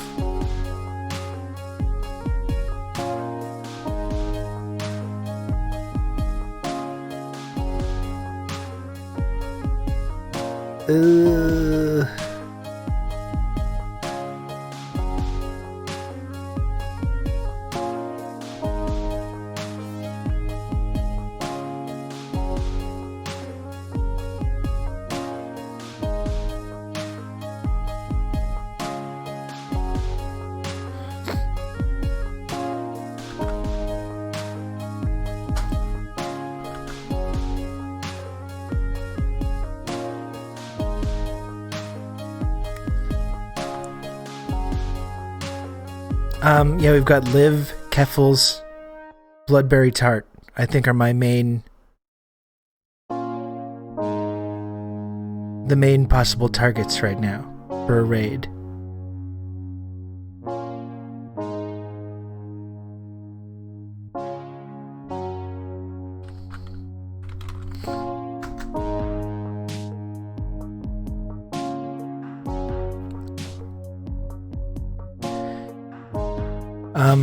Thanks again for watching, folks.